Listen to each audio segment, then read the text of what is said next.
Hello and welcome to Sarah Jane Media Live on YouTube and Facebook, and welcome to the Wednesday edition. Noto how the good inside the Republic. This now welcome to the Lamp. The Lamp is a program brought to you by Sarah Jane Media for make we able for learn and make progress. So today, I know you know all on the wait for this interview. It's long awaiting. Everybody don't ask me questions. T-boy, where Juma? I say, Juma the American. T-boy, where Juma? I say, Juma there, okay. I'm tired of answering the questions of where is Juma, what is Juma doing? But anyway, it's not about Juma today. Today is about to learn and make progress, the Lamp.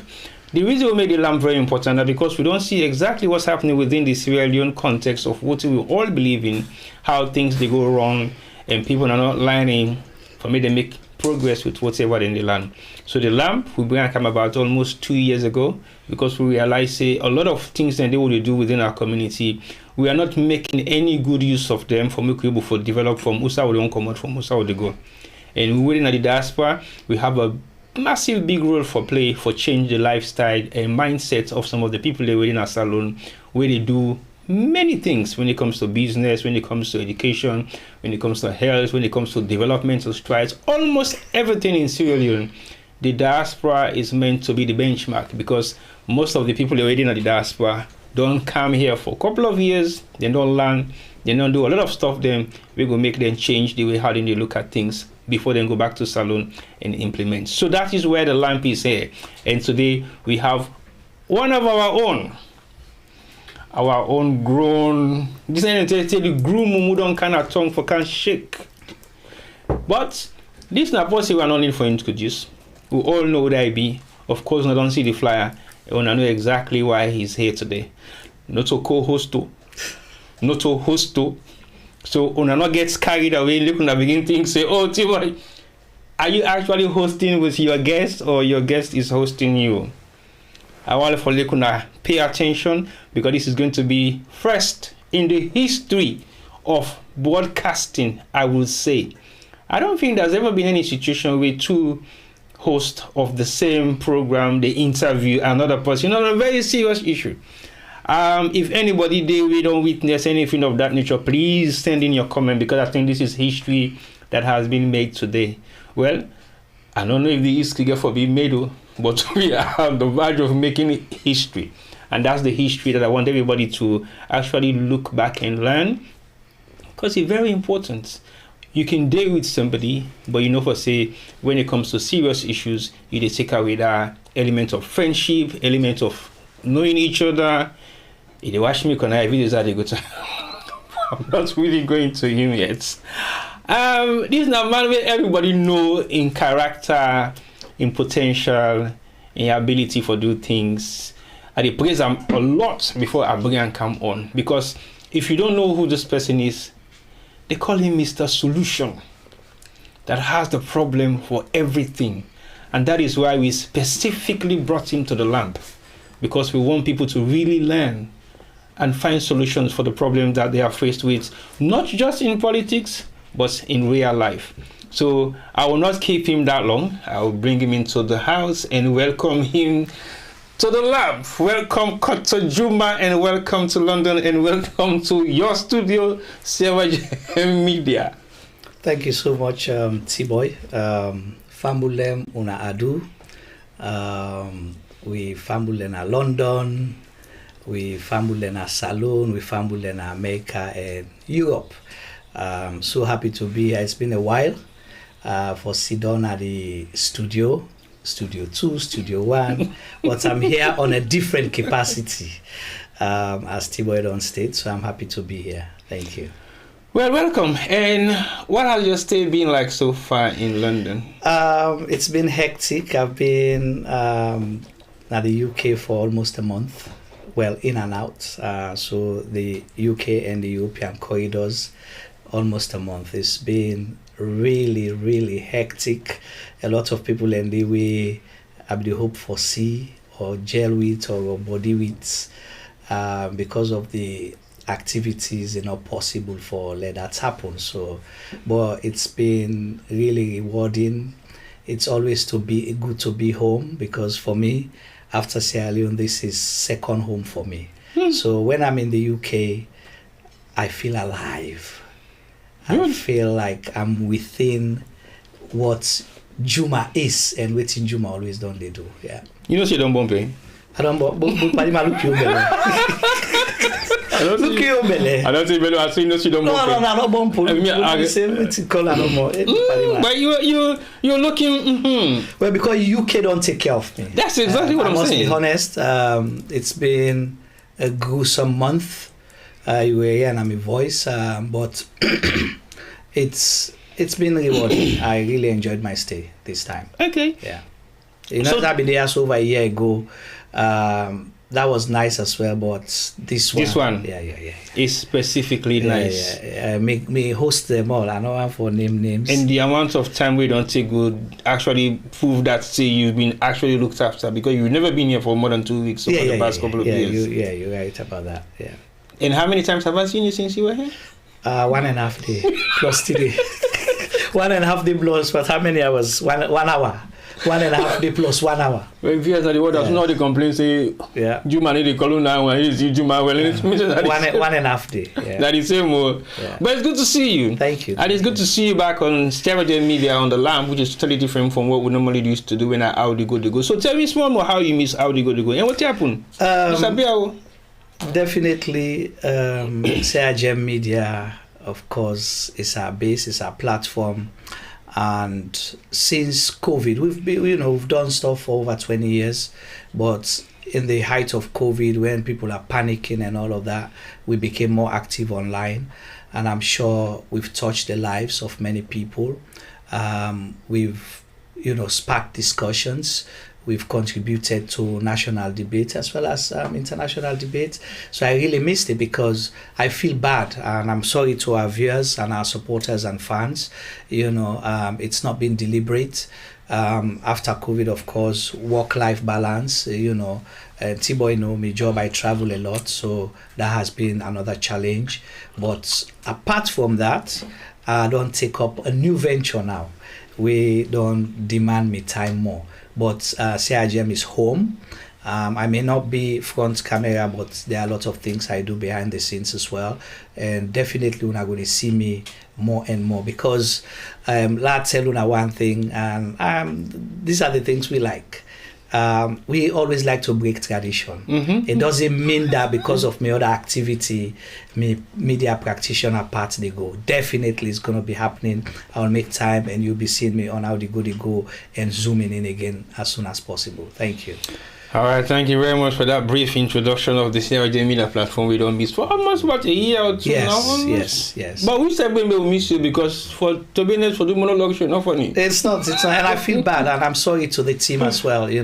So much pressure on you guys, for keep the studio alive. And, when you meet up people, but Juma, what's happen? Why you not coming on? I'm like, T-Boy, they do things. We don't want to conflict my other activities at the moment. So it'd be nice. We are stay away and now don't come from the behind the mic to the hot seat in a different capacity, so people go understand. So at least that transition they done this. So true. Yeah. All right, well, welcome back, and I believe I want to say to my viewers, if you're there watching, don't forget to subscribe and like and share, because today we have Mr. Solution on the hot seat. So Juma, I want for we go briefly about who you are. I know say many people they call you Mr. Solution, some they call you by name Juma. Very few people know you nickname now host, but I go call that nickname later on. Danny we know like. It's anyway we call her. Then are you Mercy? So give us a brief about who Juma Bah is really. What are you like as a person? Who is Juma Bah? I'm just like any free tongue and saloon bobo. Born and grew up in a free tongue. I can say Juma is quiet. I say it's a quiet for a reason. But if you allow set confusion, you set confusion as well. Because the PCMH are born, Cottage Hospital. But they are like, the Teladu then I'm Mabila and all them places then they. So born, grew up in a free tongue, go school, free tongue, and do everything free tongue. So me na full bobo. I just want to put that for the camera. Me not too British full or like how I can say Juma, but you full different. No, me na full bobo. And you know, and done there around Freetown, don't do a lot of things there, up to me, you know, early 20s, you know, go school na Freetown, work na Freetown, and then travel to the UK. You know, I make a say a second home for me because, you know, the bump and grind, then also the good, the bad and ugly, I see everything now. Then later relocate to the US, you know, have a young family, 2 girls, you know, that I'm very proud of. So, me not here for Shiman as well. I just want to follow and I know that. Okay. You know? And of course, I come on a twin belly, so when I can see twin them as well, I'm very happy. So, and Bobo we didn't have full a shop. You know, grew up na Central, West 2, and born na West 1 as well. And in my later life, you know, we the work don't come, I go na West 3. So I'll tell you, say, me na Freetown. So what was life like growing up in Freetown with all the experience we don't actually laid out for the different West where you born? Because now na ward constituency not they exist anymore na. Yeah. By numbers now than they. Yeah. What was it like doing MPO than they in Freetown? I'll tell you that growing up, we were very fortunate. And I can always tell some people, say, we are the bridge generation. And we generation is that generation we get a big opportunity. But I'll say it's a blessing and a curse. But we have to do everything now for connect the old and the new. And if we fail for do what you're supposed to do, definitely I'll tell you, say salon go sink. You know, some of we compatriots them now they're in a position of power today and they're disappointing us. But it's high time some of us come forward and try for save that country, because we had opportunities wherein the older generation show we the road and they learn we how for do things for make sure say we care for each other. I grew up in a Freetown way or Sierra Leone where we care about the community. You care about your neighbor. You care about, you know, the person way you know sabi, but you respect them. You always they look out for them. And that salon there I grew up. A salon wherein me papa no need for discipline me, but me neighbor can discipline me. And one key thing where I can joke, you know, growing up around Soja Town, 4th Street area, we get Redfield, we play ball. You know, you go, you get the bruise, the wounds and all of that. We get specific posts in our compound. Ngata and so be they call and so man. And I have been the master for also foots them. For many, yes. So when you don't go, they don't boost you. They cry when they cry. Not so for the beats where they can beat you. Nangata in adjustment to get for car adjust you. Because you know all man, where you see can at 9 they can go to not go school, but 9 the men with so foot there. All man at the area. You know, so now that kind of salon they will grow up with. People the way you don't need to be, you know, biological for like call them brother or sister. We look out for each other both in school. The person maybe they can go school. Na me rank, but we all play together. But in begin go school before me, so I me the old man and can go school. So that's the salon we'll grow up with. You know, we they share within a shop. You know, they sell. We care about people. Then to us, we bring them boku bra. You know, that Arabic book. Yeah, they're not pay back, but it's the community. Yeah. You know, so that's the salon where I grew up and the sweet salon. And I say we fortunate because of that experience they some of we they use today for a lot of things they what they do. That discipline they where we grow up with now they use for a lot of things what they do today. You teach us how be your parents, you know, they can you host, so you not get away forget how it's any, you know, kalu thing. You cannot live a double life because there are people who are looking out for you where your parents not they around. Okay, that's good, interesting. Now you grow up with this kind of lifestyle. I think they say that lifestyle not a lifestyle we Boku people and privilege forget, because nowadays when people they look at a privileged lifestyle, now the lifestyle is you drive Porsche car, you live in a big house, they get fast food already. But the culture back in the days was what many people miss right now. We don't know the value of what's in community stand for. So during all these times you get into your professional practice, what was it like working within Syria? Because as for Woko, I've tried it a few times and I saw the challenges that I faced when I returned back after 10 years. But in my early years, I knew exactly what it was like to struggle for work inside salon. The capacity we've been getting to they've been very limited. But we still have the experience, the mindset, the zeal for drum. You work in a salon. What is it like working in Sierra Leone? Very interesting and very rewarding. I always look back, I look at the lives that I touched and the people that were impact.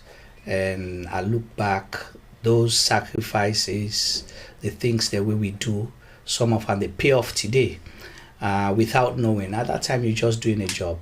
I begin work early.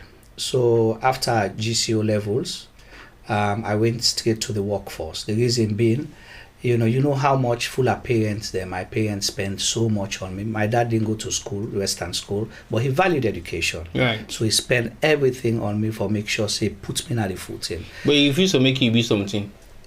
He refused for that be lawyer. Why?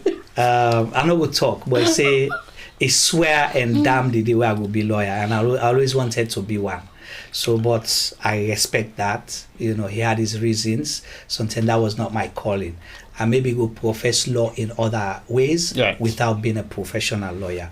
But he respected education so much that he spent so much on me. So after O levels, I look at it on the tire, and I had younger ones. So I began for make the balance. Do you just want to go to university straight, conventional, or you get for work? So I decided to go through the workforce and work, help, then my workplace pay for me for go university. So okay. The sacrifice. Can you want to say you? Yeah, I went to IPAM. I did project management. No, I mean your work experience before you actually get into. Yeah, I'll tell you that. Okay. I'll tell you that. Okay. So then pay for me go IPAM. I did my project management and development before Commerce Salon and Cam.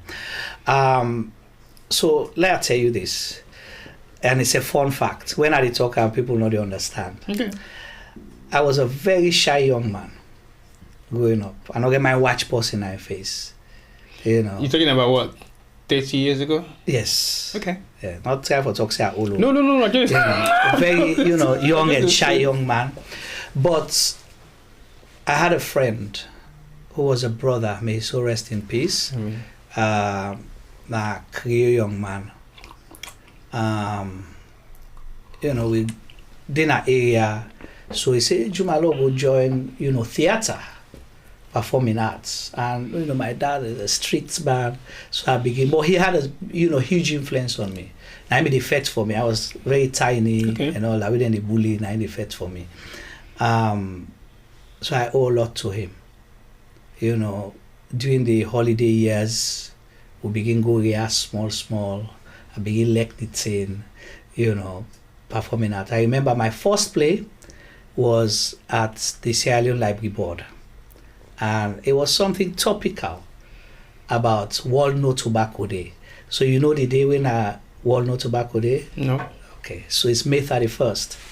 So it's a World No Tobacco Day, so we had to do a play at the Sierra Leone Library Board just to sensitize people about no smoking and things like that. So that was my first play. So I begin getting to this thing, it begin sweets me, so I begin go through the stage. I performed in schools, in communities, streets, and any corner. Now, did you shyness begin go away? I begin go away. Okay. I even perform woman role then. Yeah, because in those days, it is very difficult to get woman them for perform. So you have to change. You want them to song for it? No, not today. Another time.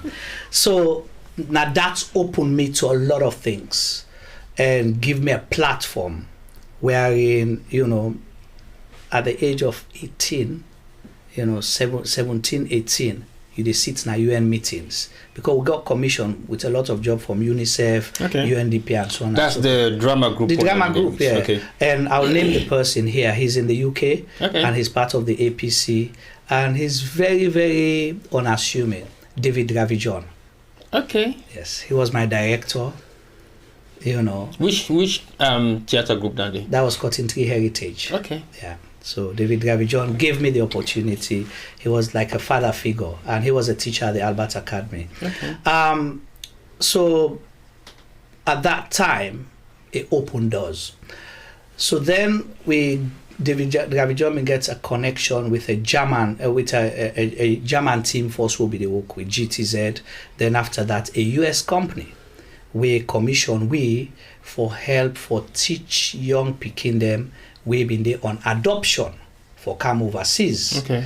And for teach them the culture, so at least they not go forget the culture where they That's not the salon culture. The salon culture.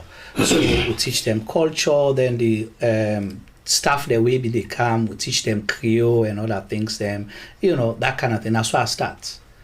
So David John introduced me as a young man as one of the facilitators. Went there. It was called Americans for African Adoption Corporation. So most one notable musician came through our program, and a lot of other people now. Notable musician within Africa. Young girls in Sierra Leone. Okay. Yeah, that came through that program that was adopted. We go back salon, of course, know the person. So, okay. So that opportunity there linked me with that my boss there. Then the war, the 1997 coup. So they have to evacuate them and go. But because of the relationship who been on build, me and the person, and my work ethics, it came back 1998. It came back Salon 98. But we can now, not with the adoption, but with a different NGO. Okay. So she contacted me. Say, oh, well, I'm back, blah, blah, blah, blah. But, I'm starting this to register and everything. Was she American? Yeah, she's American, Okay. He said, but we don't have funding right now. I say, really? So this is somebody that's just dedicated to Sierra Leone. Initially, no, they're not been getting funding yet, so you can't do the research. No, I know, but somebody that was yes, very went dedicated. back after the one, then came back. Yes, very dedicated to Sierra Leone. Interesting. So she called me. I said, okay. I said, I'll volunteer my time. He said, no, we'll not get money for pay. I said, no, I'll volunteer my time. Interestingly, the money they were giving me for transport and other things surpassed waiting and they pay people where they work for government and a lot of it. As a volunteer? As a volunteer. Just for covering logistics? Logistics. Then they can pick me and all of that kind of thing. So that's how it started. Leonette Street Children's Program. Volunteer after a while they got funding. I was employed as the project officer. After a few months I became a program manager. So you started all this as a very young man? At very, very young age, before my 20s. Interesting. Yes, before my 20s. So then to senior program manager, later managing 4 different projects where they sponsored by UNICEF by $1 million. And then, 26 staff. How come she not rich? Huh? How come she not get money? I get money. Well, no, what's we gotta say so? Yeah. Now the status quo of voting so now I can say represents where that needs to be I have known. people that work with build houses and all of Okay. that. But the impact, the lesson where you pay and then teach you, Value. do not take what is not yours. Right. Other person you na swear, na hake. Especially things that we belong to Pekin. I was content. Okay. So if you want to say gently that way, they know, but I go to bed, I lead them asleep. So that project, they trained me a lot and become a child protection expert. We of course involved in working with street children, the Pekin that were affected by the war, train the military as well. Okay. In what capacity do you train the military? I trained them on human rights and child protection after the war.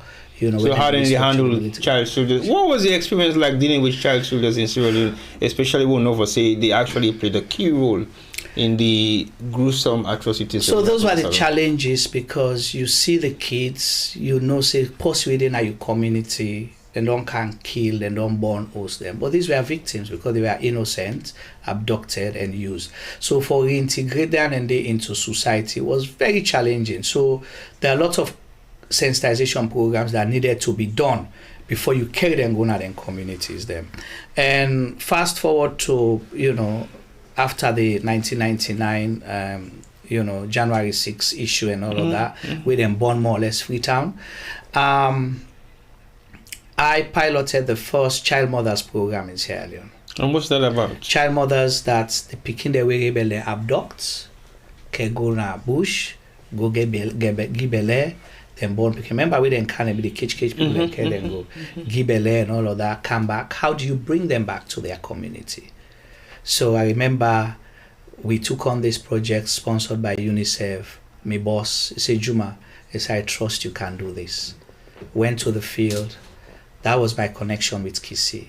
I remember going to the Kisi, Old Blackhall Road. You smell, the burn smell, houses and things. The place look grim.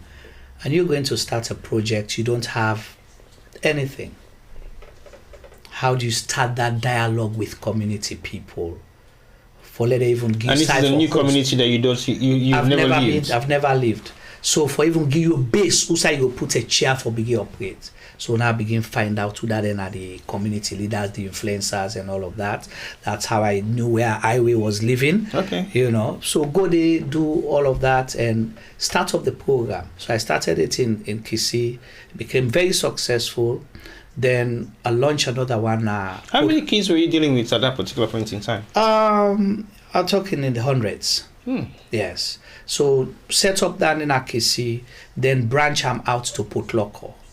Because Port Loko now the challenge will be get the mobilization centers there. So you have the perpetrators there, then you get them picking them for bring them back into their communities. The war they rebel and don't then can attack at any time. You know, so I have to be traveling to Port Loko like every other day. Because I cannot sleep there. Go there, do work and come out. So those two programs were successful. It became a national program where UNICEF adopts and roll them out countrywide. So if you ask me working, there are a lot of things I can talk about, but you know, this program will be enough for that. So true. That's just an insight. Thank you very much for that brief. I think for viewers watching, I believe they're going to see the vast insight of your role that you played within I'm not going to say development, but the rehabilitation of young kids in Sierra Leone immediately after the war and also during the war. So you find that they like something we look like the kickstart of your actual going into developmental strides within the community the whole day, because you don't get a vision now of what if it don't happen at Salon. How does that drive your next agenda? On my next agenda, because that was part of me. So my partner service. Service to people, that what gives me satisfaction. I always have to have something that I'm doing. I'm always thinking about solving the next problem. I know there are going to be problems because my dad taught me that there's always going to be problem, but how you deal with the problem is what matters. You see, the world not owe you anything. The world not owe you anything. You know, so you know, that kind of thing. So, okay. Yeah. Well, interestingly, if they're in a situation where the world not owe you anything, it's best for making you able to look at some of the things that we if you say you need for do, we go categorically clear shape your next move. So if you talk about some of the things that we don't highlight earlier on, child soldiers, young girls being kidnapped, taken to the bush, pregnated, and then coming back to town, try to rehabilitate them in an environment that you've never lived before. You manage to put together two structures inside that particular area there, and then you establish another one in Port Loko, you said. I mean, I know say you don't come up from Freetown, way not too far from Freetown, in Kisi, and then you don't go down to the extreme Port Loko. Did you find challenges within working with those people there where they meet the victims and perpetrators at the same time? What was the challenge in that different cultural switch from Freetown straight to the province?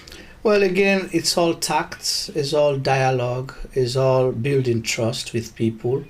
You know, so those are the kind of things that you use. Prayers, you learn to build relationship. You learn to be assertive when necessary.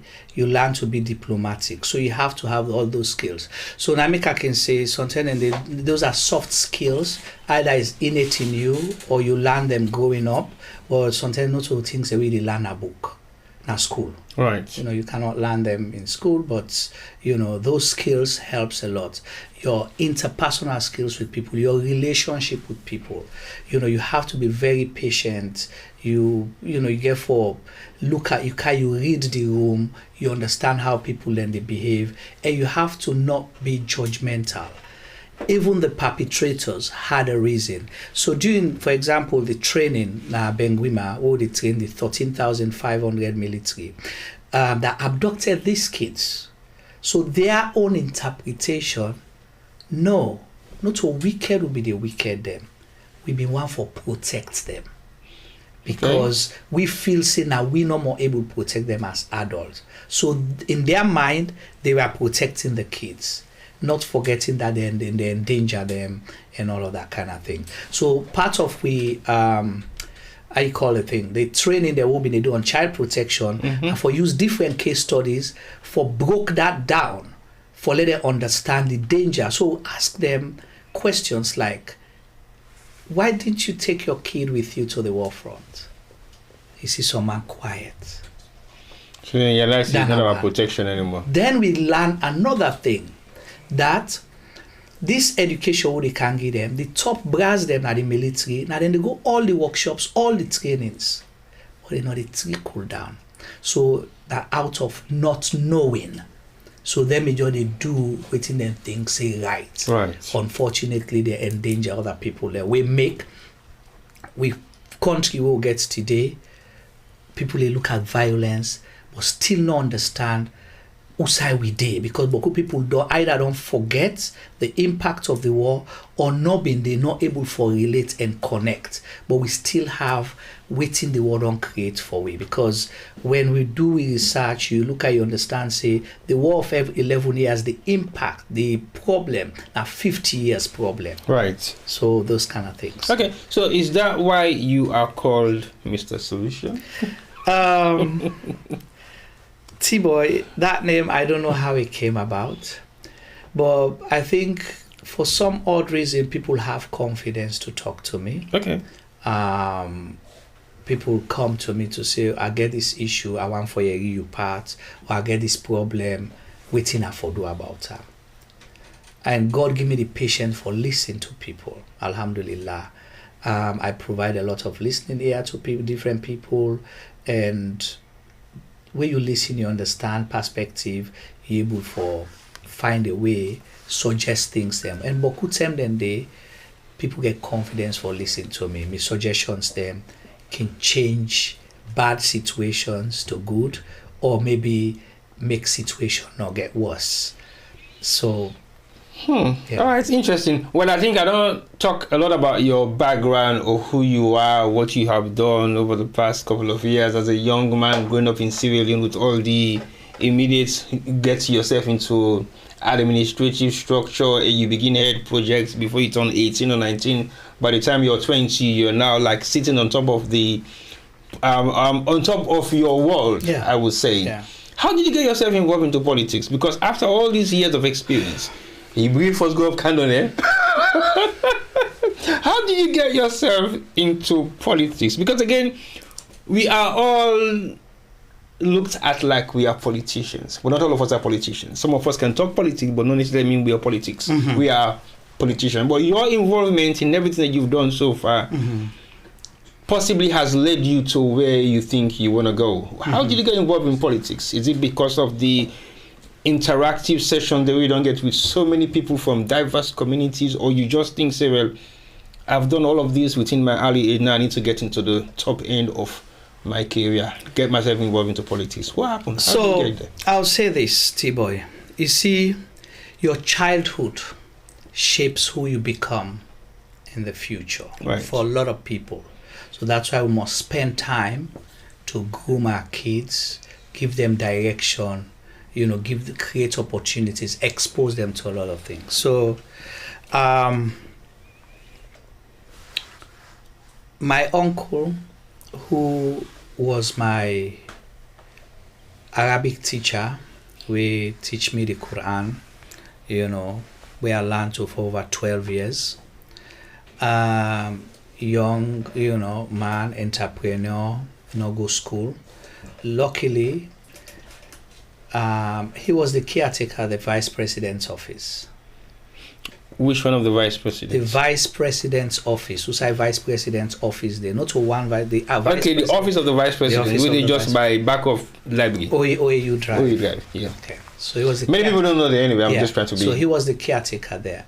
OE Drive is less than 100 meters to State House. Yeah, Less than 150 meters to to Parliament. You know, less and than right 200 adjacent meters to NEC office. NEC office, of course, 20 meters to NEC office. Less than 200 meters to the law court. Many people don't know that. Well, I'm saying that because that reason very important for me.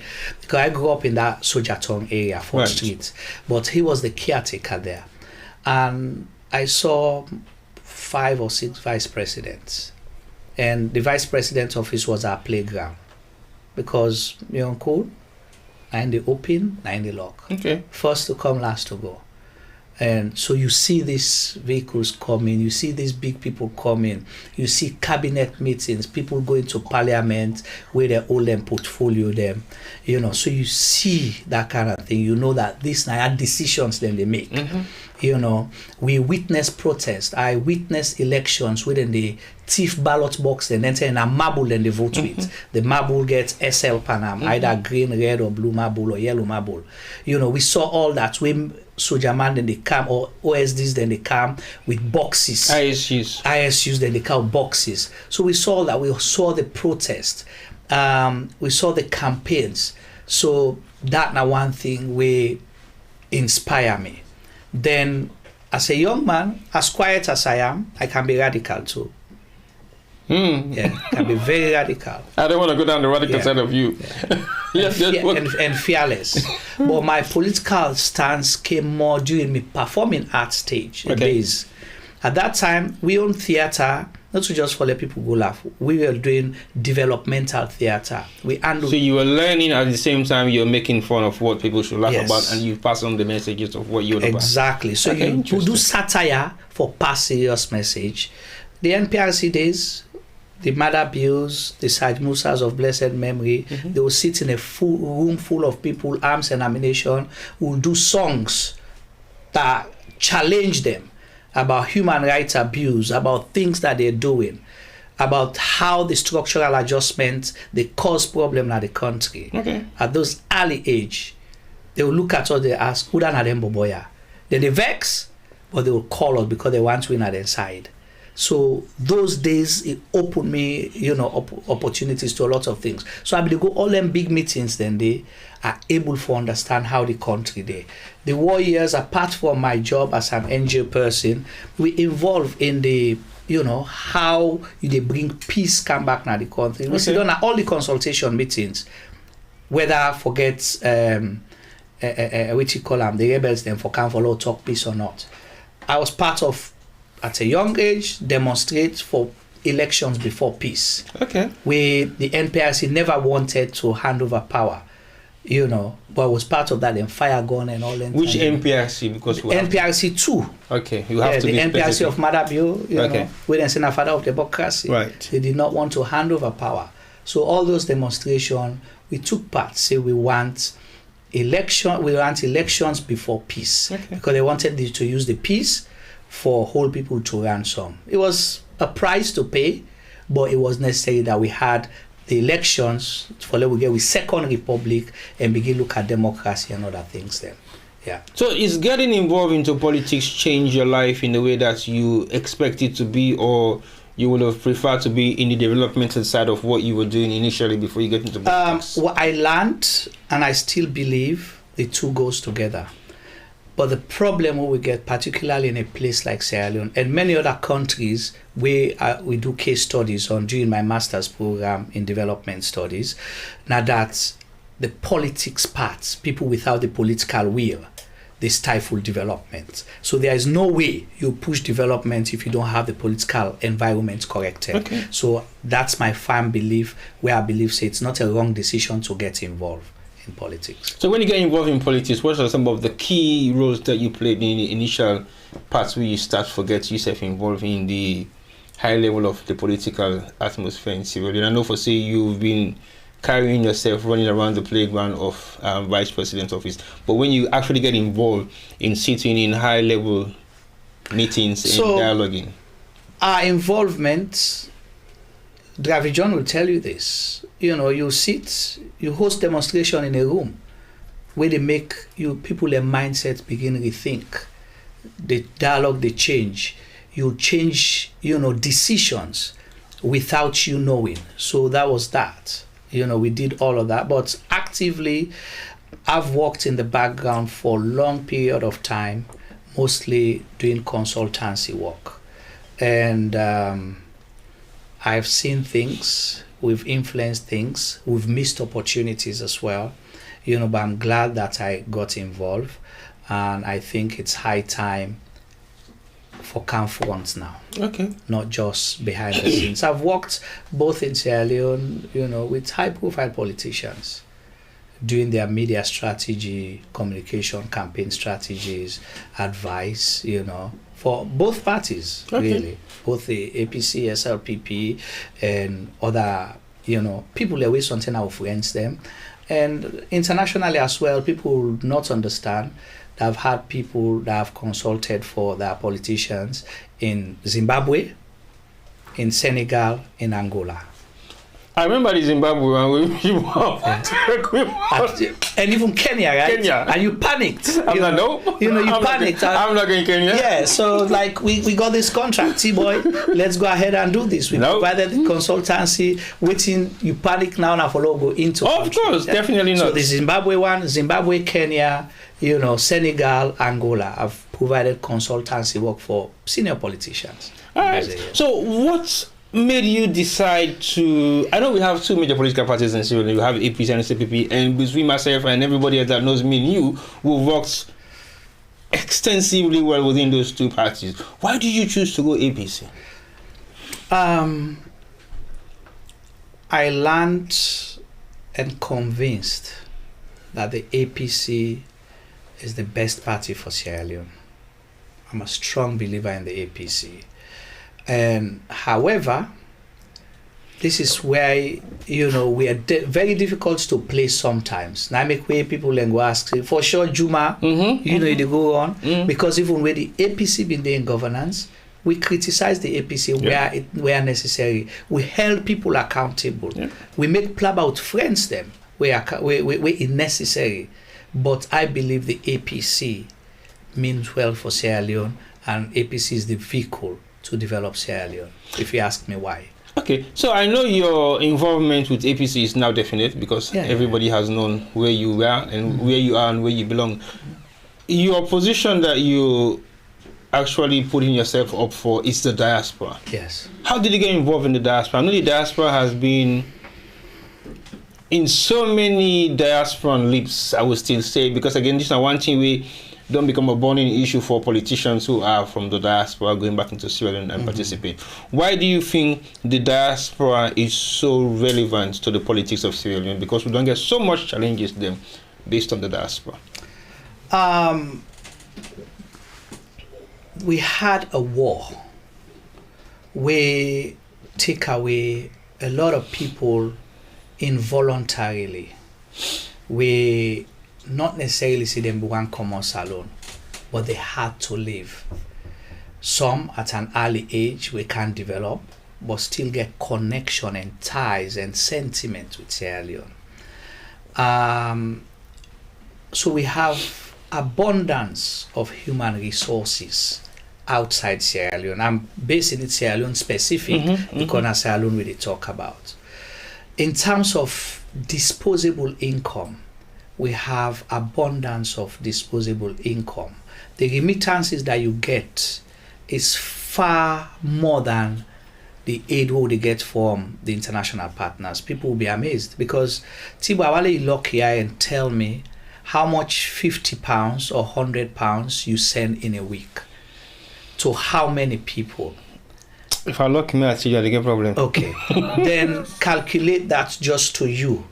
And times and by the number of people that we sabi inside your household. Then let we expand out to the people that we sabi within your circle. Then let we go further to the people we sabi within your community. Then let we go now to the people we sabi within London, the UK, and other places. So let you see the magnitude of funds that goes to Sierra Leone on a daily basis. That's coming directly from the diaspora. So if you ask why the diaspora is important, just those two things. is important. Thirdly, our country, because of our history, there is no way we go able to do anything without placing ourselves strategically in the diaspora for engage the Western powers. You have to do that. So for them 3 reasons, then I'll tell you the diaspora is very important.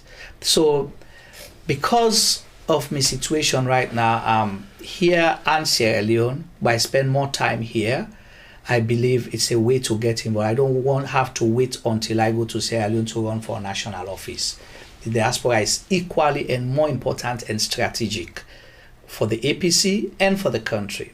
So that's why I want to start from here. So I took part in, helping like the APC for set up what was supposed to be the 5th region. Okay. Now, the 6th region. So I was one of those pioneers in 2012. People learned. Because I was just going to ask you, what role did you play, or did you have any formal role that you played within the politics of Sierra Leone, linking the diaspora to it? Yeah, and Tiba, you for no way diasporans then go now. Few things we get where they play against. We don't have enough time in Sierra Leone, and secondly, possibly the connections, with people, and thirdly, we not get that patient or understanding the local politics and dynamics. So there's that friction all the time. The advantage with some of women get, because we go to, we spend more time. We already pack and go set up in a salon. We have our establishment there. So we can go stay for a year. So you're able to understand the players. And now they back it come to my early involvement. I'll tell you, say it will be very difficult for you go na any sector in a salon. Or any community where somebody know the word or work with. And that is why I said our generation was a bridge. Our generation is the bridge generation between the old and the new. So because of that, I get that knowledge there and understanding the diaspora. So it's easy to bring that connection. When we go to we will manage to secure the office. We established what was called the APC Diaspora Alliance. They wanted to do things, but because we did, I drag you into it, and we put in a lot of resources. For launch that, we did the invite, right? Yep. For free. The first press conference where the APC Diaspora Alliance hold, I think I was key in facilitating that, in line with, blessed brother Abes, may so rest in peace, let God forgive Amusaide, and a lot of other people where, they na this platform where they watch we today. So that's how it started. So do you think staying at the back of doing all those sort of work for the diaspora has made you not too involved on the front line? That's made you decided to come and vouch for this position right now? Again, as you go, you learn. You can do so much behind the scenes, but if you're not at that table, you're not in that room, you'll have to depend on somebody else to make the decisions for you, right, or for carry that message. So I think, I think it is high time that I can at the table, not out of arrogance. I believe in all the people that way they work and do, but I think it is high time for let myself come in and can contribute my own little effort. The diaspora has been one of the most challenging region in my politics. That's my opinion. And the reason why I'm saying that, you might not like it, Femi might not like it, other people might not like it. The diaspora has been given so much opportunities in the past for help for development change civilian, but they always say na the bad diaspora and they go take office in a salon, but they were not bad before they took offices in civilian. What role do you think the diaspora can play at this current stage in time when you go for this position for change the way how people need to look at the diaspora? I can agree with you, and of course I will say no. Salon is small but a big. There's already an established system where they just come. You think they can't change things. It's not gonna work. Well, now so would only survive.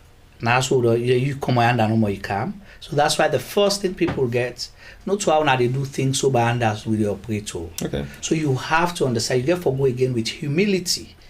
Okay, that's another thing. 2, agree I'm not going to say that the bad diasporans, but for example, why it is important to build a structure, why it is important for political parties where they fish people lay fish people way down there within the structure we understand. So where then they go serve the best interest of the people rather than you wait for somebody. Because we have a lot of friends that get this opportunity. So now they waste on time. Now they jump.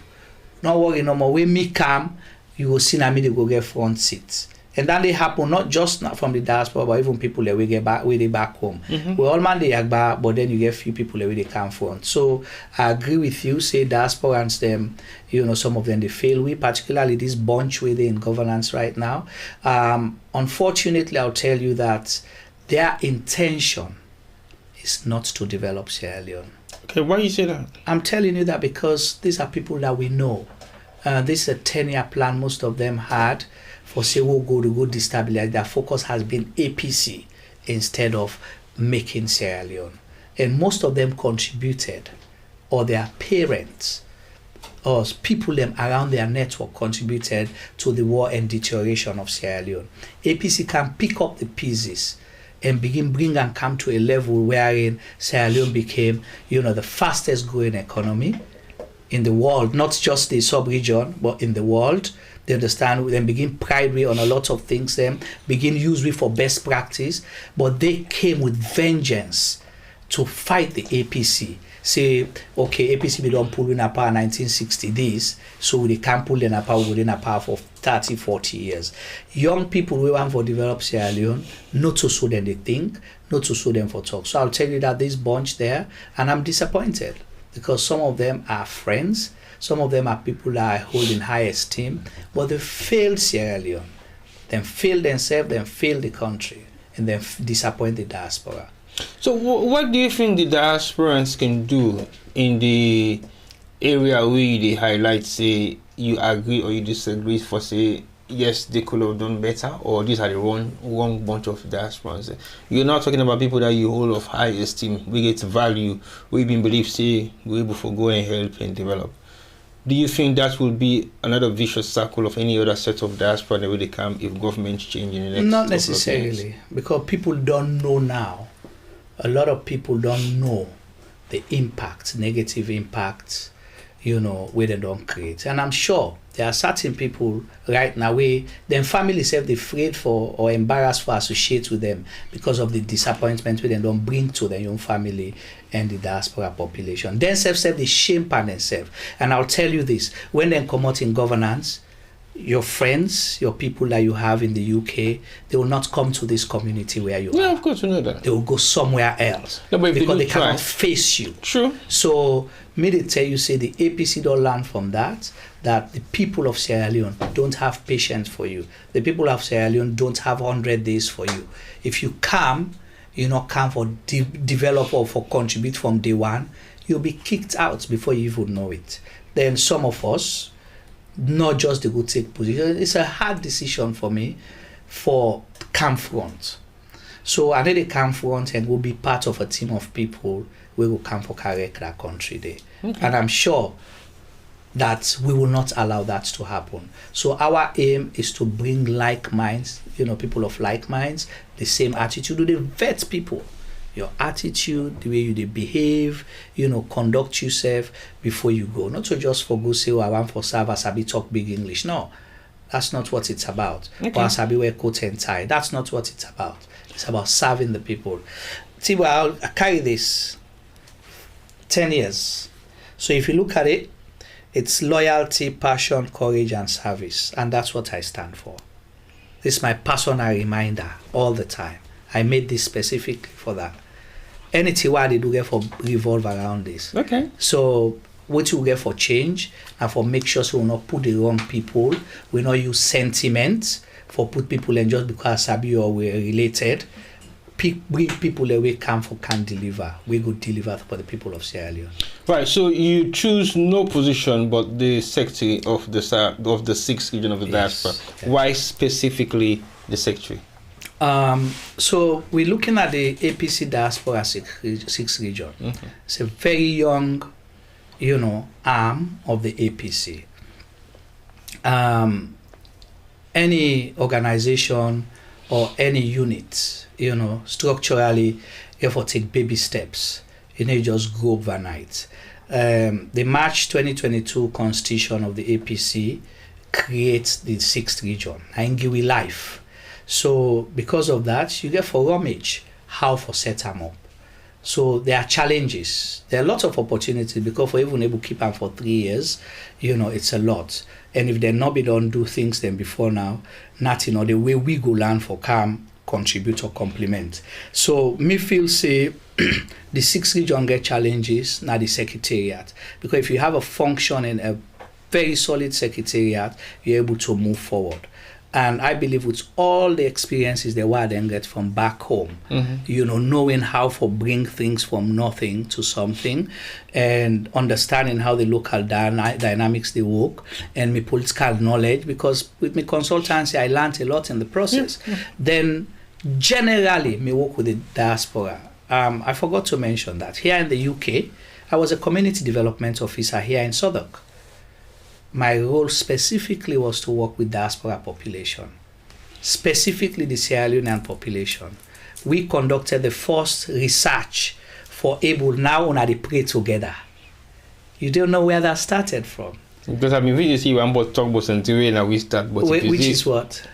Well, the diaspora way we begin for put together. The Sierra Leone Diaspora Network. Yes, we were part of that. No, we first. So. We were part of that with the Ade Daramis. No, we first. Okay, all right, now Ade Darami, the country for now. Okay, now for the Tifa now. Okay. But we contributed. No, but I hear where you're coming from about bringing everybody together for time begin play one side, which now the Islamic network way. Exactly. So I was actually the focal person for 340 faith organizations in Southwark. Okay. Both Muslims and Christians, not just Sierra Leoneans, but every other. I'll be all the church then they now.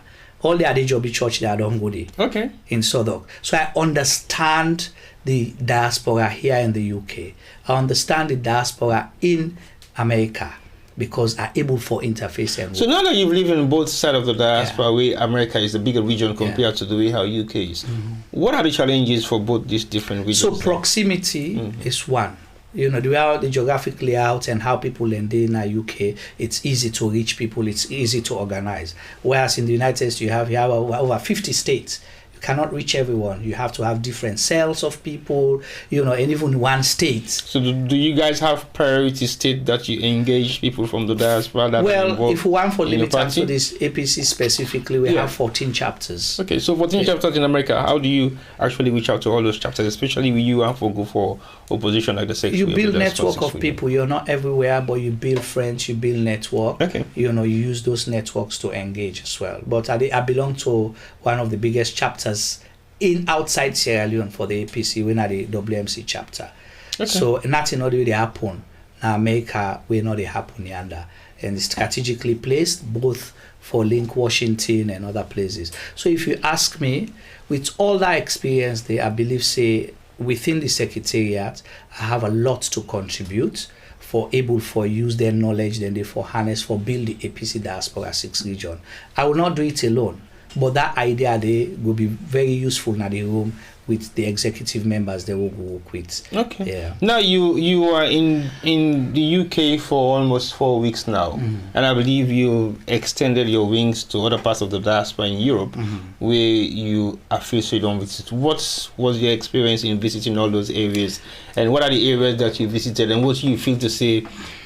Or why do you think it was relevant to reach out to all those areas where the diaspora belong? Because the diaspora is not just about London and America. There are other regions where not only play physical role in the physical quantity of amounts of people that are there, but they also play that same role because they represent the diaspora. What was the engagement like, and how do you think that engagement has actually changed the way you look at the diaspora from Europe?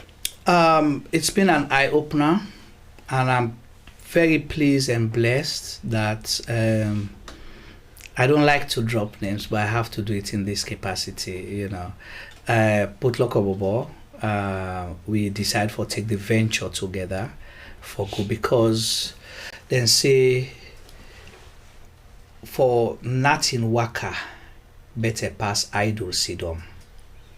And I have learned a lot within this short period of time. The engagement, I've learn to respect people we don't contribute. For example, in France, we met someone there. We don't serve the APC for 50 years. So imagine waiting me no about APC reach that person there.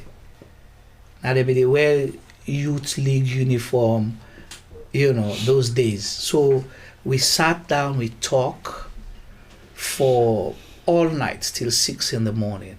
I learned a lot from him. I met young people. We just left the party. We sometimes the party not even sabi them, but then they kill themselves for the party. So if you want to serve a region, you'll have to understand the people that you're working with. You have to know what they bring to the table. You have to know the challenges. You have to know their aspirations. With all of that, then you'll be able to be in a better place to serve and work with them. We went 6 days. I'll tell you, within that 6 days, we'll not sleep past 12 hours. Yeah, 6 days, not more than 12 hours sleep. We go Germany, we meet people. We now then form the German, APC, then bring APC in Germany. There, one person bring APC not just in Germany, but Finland, Sweden, Norway, and other places. Interesting. So if I want to serve the secretariat, and one of my aim, and I believe the aim of the team, is to expand the global footprint of the Diaspora 6 region, I already have people I can knock on their door. How did you do it yesterday? Right. I don't have the answers, but I'll go to them, ask them, how did you do it? And let's work together and show how we will for Duam now other places as well. So we don't build their network then they. Right. So for me, these are the benefits them. I don't understand what are some of the challenges them. So by God power where we come, we'll be able to work with them people there for settle things then quickly. But interestingly, I want you to know this, and I don't like to brag, but I get involved still at the background within the diaspora for help for settle a lot of conflict. Because I don't like for those I think deep well. So that's the kind of person I am. And we have to be prepared for conflict resolution. We have to be prepared for reconciliation. We have to prepare to stay united, because without unity, we're not going to go anywhere. And the APC is challenging right now. And the people of Sierra Leone are very worried, not just APC people, but the people of Sierra Leone. One of the questions that we get all the time, but won't a party not dey together? How na want for do this? But I'm a very hopeful person. I keep a positive mind, and I believe, we problem them, we challenges them, they solve. These are all not normal things. Okay. So for the people out there, they are worried because they want this change to happen today or from yesterday.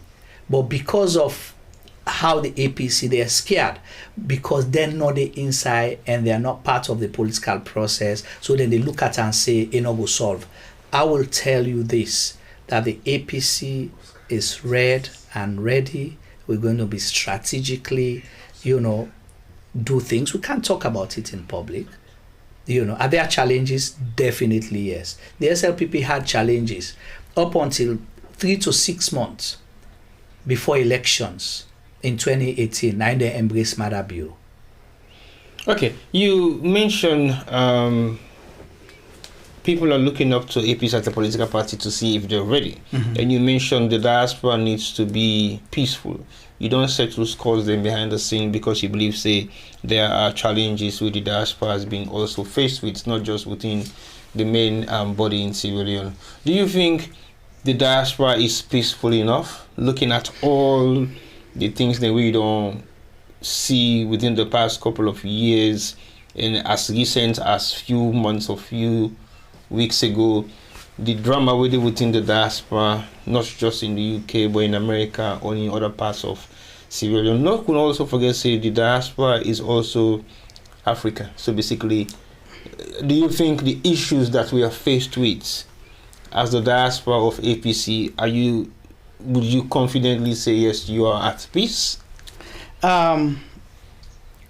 T-Boy, you don't have to lie to yourself. Being in opposition since 2018, almost 8 years now, you cannot expect things to go, like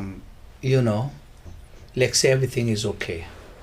And the way we come out in our governance was unexpected, okay? Because I'll tell you that we did everything. I don't have to tell you because you were there. Yeah, of course. We did everything. We know the APC was supposed to form the next government in 2018. We all know what happened 2023 as well. You cannot take all that away. So you'll expect people to be angry, you'll expect people to be upset, you'll expect people to be frustrated, you'll expect people to be disappointed. How we manage this, how we do and following up well all thing is what is important. And that responsibility and that role, not for just the people that within our leadership, is for everybody across the road. I must not be seen to be fueling the fire. Any South are able for out the fire, are able for out the fire. Or if I'm not able out the fire, if I'm not saying I'm able for out time, I get influence to you, for go to you, for let you help for out that fire day. That is how we're gonna go forward. Is the diaspora peaceful enough? Not to my liking. But are these things expected? Definitely. Competition in small one not there. Even Tottenham, Arsenal, when they play, you know it's in there. You don't call Tottenham and Arsenal because they're in a very dangerous zone. Nah, but you know it's in there with them. They play derby match. What happens? This is competition. This is not time for politics. People are campaigning. We all want the same thing. Our approach is different. We look at things differently. So man, now do or die. Some other people then feel say there are other ways to play the politics. Some feel say you get for be brutal. Some feel say you get for be more strategic. So these are the ways, these are the things. But I am telling you, any administration where I be part of will definitely bridge those gaps. We already know. So part of we engagement we talk so women those are the things we try for preach. And the good thing about it now that the people where we go meet, they themselves want the same thing. Okay. They want peace. So we don't start dialogue.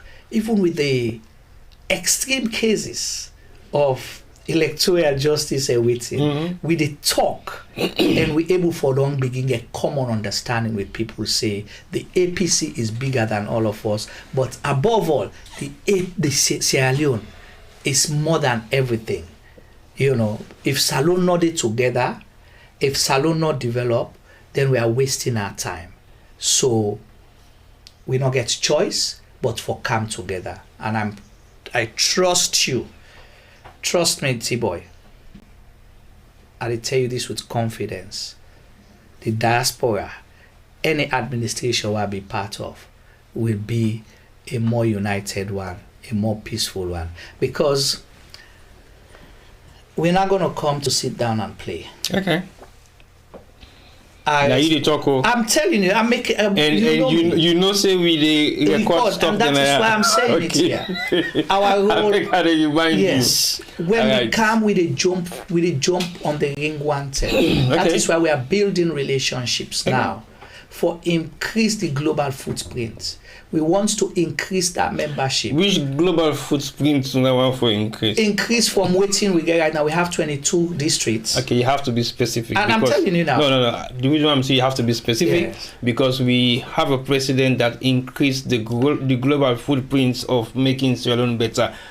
It is going to be anything similar. No. In say it will clean the image. Well, now inform makes Sierra Leone better. We increase with global APC global footprint. Okay. Meaning with membership. Okay. So from 22 diaspora, districts, we're going to increase that. Okay. Within the first 6 months. We're already laying the plans in place for make sure say we put the plan for bring people in for set up outside APC Nodi. Right. For example, Italy they exist, but Italy not exist. So we already have the network of people. But there were strong people who were from Italy who are now reside in the UK. In the UK. Some of them so they don't come and some don't go salon. So what do they do? Then one day we been Dede, we dey use them, we dey talk with them. Okay. For long go see how go set up. The one person where I tell you say been dey Germany, we go meet we help set up other places. We will go to them. For long go see how we go set up other places. Okay. The African region where you mentioned, so we're very strategic. We have 5 active countries, and I'm sure by 6 months we're going to increase that to 10. Interesting. From 5 will increase and to 10 in 6 months. That's a promise I'm giving you. With the network of people that will Well, you heard it from him, and I'm telling Mr. you, Solution. this is definite. We will hold them accountable. Yes. You mentioned EJ. I didn't want to go there, but I think it's something that we have to discuss. It's part of the APC. Fine. Okay, that's fine. Yeah. The reason why I want to go down that road now, because some of us say not just civilian APC is split, but also diaspora APC is split on the issue of electoral justice. We're not split too. Well, on the issue of electoral justice. We see them differently. Well, okay, you go strategically. No, we are not find a nice we are word together. for it. Yeah. Okay, like I don't rephrase. I the left and say split. Now me okay, now you the politics you talk. No, I'm not talking politics. Well, I'm not saying that you guys are split. Yeah. But I'm just saying there is a huge divide from EJ and the people they already look for moving forward with the trajectory. Say election is over, APC won, election has not been announced, the results has not been announced, but we still have to move on. Have you actually have a consultative meeting within the ones that still agree with the fact that electoral justice has not been given any significant value compared to the one they will say yes, electoral justice is electoral justice, but we still have to move on? Have you actually have a consultative meeting within the diaspora to amalgamate all these two factions? We talk with people every day that have those two viewpoints, and I think something and they now the way they define things now in the poelan for we. Electoral justice is definitely something we will not do without. But how do you understand it? We're talking about reforms. If you look at the activities for the past week and so, the APC adamant. I'm sure they've knocked on your door for protest that's going to be happening, right? That protest they talk about, we want to make sure that the right things are done for improve, with democratic, credentials, for open the space for people, for work together. So the reforms, we all agree with them. I think possibly outside the misunderstanding the day, now certain people will think say everything stops until we reverse what happen. But the election, the electoral cycle, not a wait for you. That's a national thing you have to participate in. You don't have a choice. So the reforms, the party is behind that. The 80+4 recommendations, the party strictly they behind that. So there is no way they say you move on without having electoral justice, or you say you not get for move on until you get electoral justice. It's a process. That's why there are reforms. Reforms not they just happen overnight. Unfortunately we work with a group of people. We're very insincere. We're in our government, right now. Not talk about the political party, but I talk about the government. Very insincere, because if they were sincere, they want the peace of the country, they want follow stay united and develop, they will just do what those recommendations say. But I'm telling you, the party is behind electoral justice. The party is working for electoral justice, and definitely both groups they move forward together. Okay, it's good that you mentioned that, but I also want for bring up something where I think is a broadening issue for the diaspora. I don't say we do look at the diaspora like a 6th region, and I know not to look at. Well, we are a 6th region. I know, but I still, me from the outside, I'm still saying I'm looking at the diaspora as a 6th region when I the 6th region of the APC. Do you think the diaspora should be playing any form of active role within the frontline politics of civilian when we go back home? We are already playing it.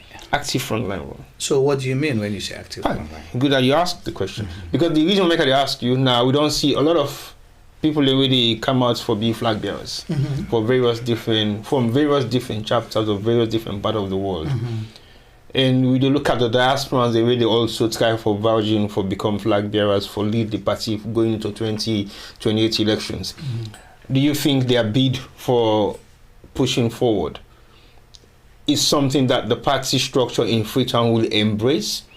Because from the diaspora point of view, like I said earlier on, we've been given a lot of opportunities, and most of those they're not supposed to give us opportunities. Well, we have been involved in playing active role. And exactly. Well, I think it's not for opportunities. weight. Well, because when you say give, that means you give for weight and shape for you. We are part of the process. Yeah, well, now we're a 6th region. That's so the we question for make I'm sure asking. say that sits at the table, we own them.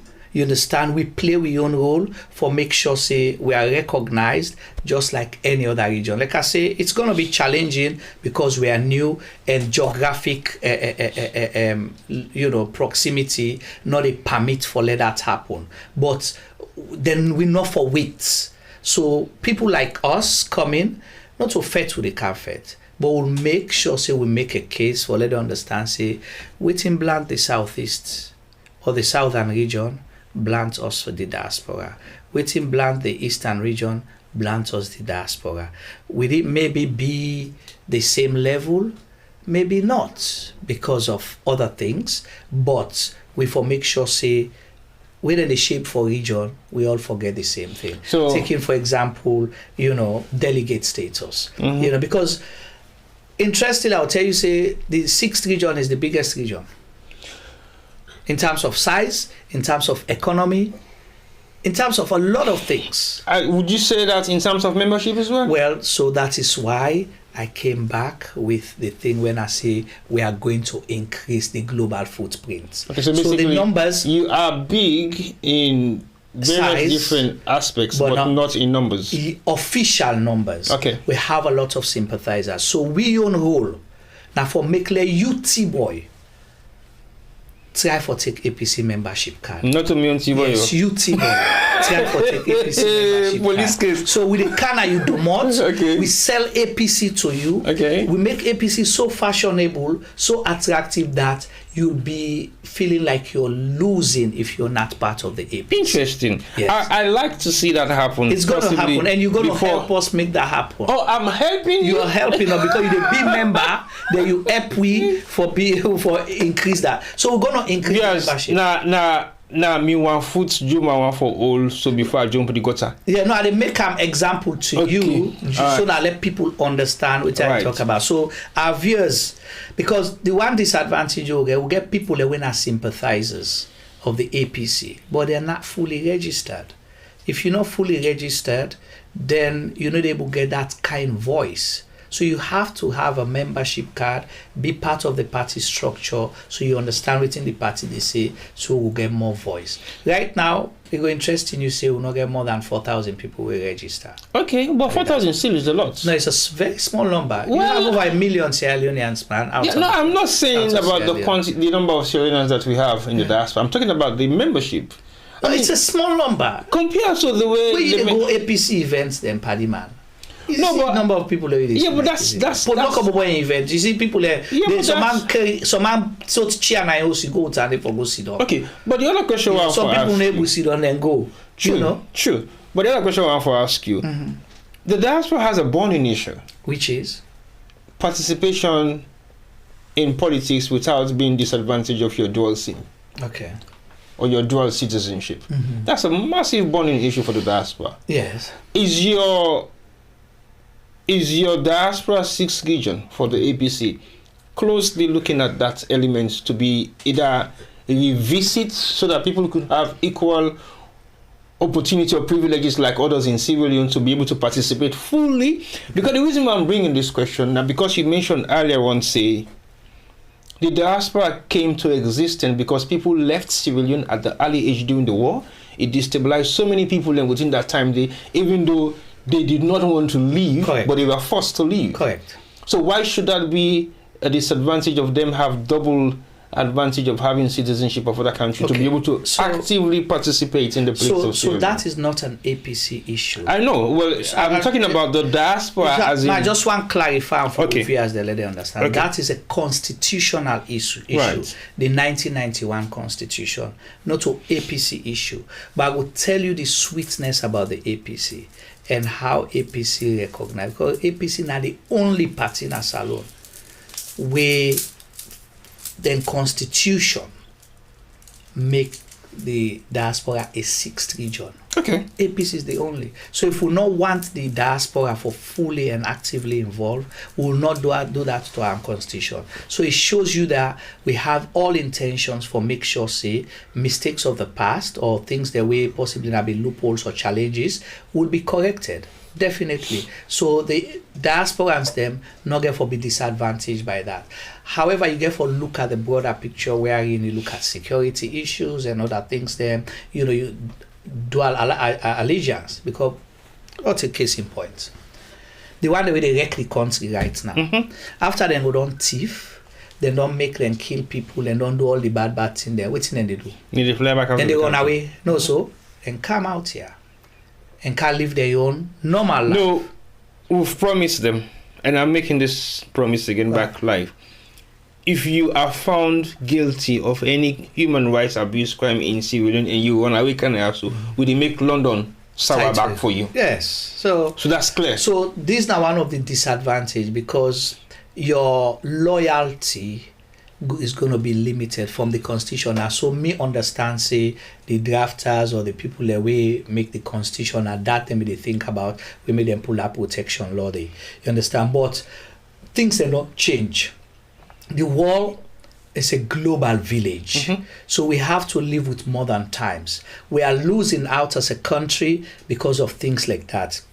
Because we get people that we're capable for serve and contribute to Salon, but that limitation they discourage them for be part of it, And I sure say the law is hypocritical as well, because if you're looking at the diaspora, you picking where you born now, get right for go stand for member of parliament, but you we born na Salon we can and naturalize, because you not naturalize because something you want for, but because of how things then you're forced to forget the benefit, the privileges, then also and the opportunities. You have to naturalize, but you picking a right past you na Salon when it comes for stand for public office. Okay, maybe that one is based on the fact that your child has only one choice first before Salon being second choice. Yes. Okay, so now we still get for engage small with the diaspora, because I believe the diaspora is very key. How has your campaign been so far within the region of the diaspora we get access to, apart from I know you know go Africa it's, but how has your campaign been going so far within the diaspora? Again, it's a blessing to work with people. We're very connected. I don't have the answers to the problem. I cannot be able to all the problems. I cannot be everywhere. I not get all the network everywhere. That's why you look for like minds. People who like minds, people who if you say unable to do the same thing then together, unable for bounce off on each other. I'm telling you that team that I'm working with, we are in a strong capacity and a position for make sure say we win. And definitely I've been blessed to have a campaign team where really they help me a lot, and we're in a good let's say we're in a good position. Alright, that's good, but I can ask you one question. You don't have to answer it. I'm just asking. Ask me. It's a hypothetical question of my own opinion, whether you might want to. Ask me. Let's sit down, fine. I like that. You ask. Ask me. Okay, I know you are now based in America. Yes. And you've spent a lot of time in the UK before going to America. Where do you think is your strongest base? The diaspora. The diaspora is my strongest base. Because you build network. But like I said, you don't have to answer. But I've answered you. The diaspora is my strongest base. And that's the honest truth. No, the diaspora is broadened. Like I said to you. And because the whole way they go for is for the diaspora. I know, but I'm talking about when people say you not get political base, right? The diaspora is my base. Okay. Again, I will still say it. Yeah. When people say you don't have a political base, like could they refer to a Sierra Leone-based politician, we possibly come more McKinney. And then it's still on free tongue. But he believes say he get based on McKinney, we believe say people in the really support we go before go and talk to them before listen to them. And then he gets free to outside Sudan, we not to him base. Maybe he just didn't know because he's a member of parliament, he get to go to parliament meetings and all that stuff. In base na McKinney. Where is your base? So that break down for you, where make us in the diaspora. again, I tell you this, T-Boy, it's about building relationship with people. True. And I get one old politician where we consult for. We go corner, a group of people, one older man, very successful old man, will go to he tell we say, he say this man who una dey come work for so. If una no value him, una bring and come back to we. That was 2018. No, 2012. 2012. Yes. 2012. So, and this man say this person, if he don't fend the people before he need the people. So that's the same thing I'm saying here. In America, I made sure when I go, I can say me na multi-state member. I was registered in California. So I was a member of the California chapter. I was a member of the WMC chapter, Washington Metropolitan. Then I was a member of the Ohio chapter. Then I can be member back of the WMC chapter. So any South I go APC Day, I make sure I register. So I build relationships with those people. No activity, no day where they work, no they limit me or where they in country when I APC activity want to attend. Here, because of the relationship I've been on build with people, you know, what didn't happen when I came the last time. And we have a friend that does not live here, but we work with. He tell me, say, Juma, he said, and I respect you. So it happened. He said, I feel so we don't come over here for this number of years. You don't lost network now. Because when we go to the Women's Congress event, more or less every table, there was someone there that I know or we don't do something together. So with these people go as well. No country, no day where we go, we are not on a network of people that would all work together on APC activities. Sorry. That's not cause problem, eh?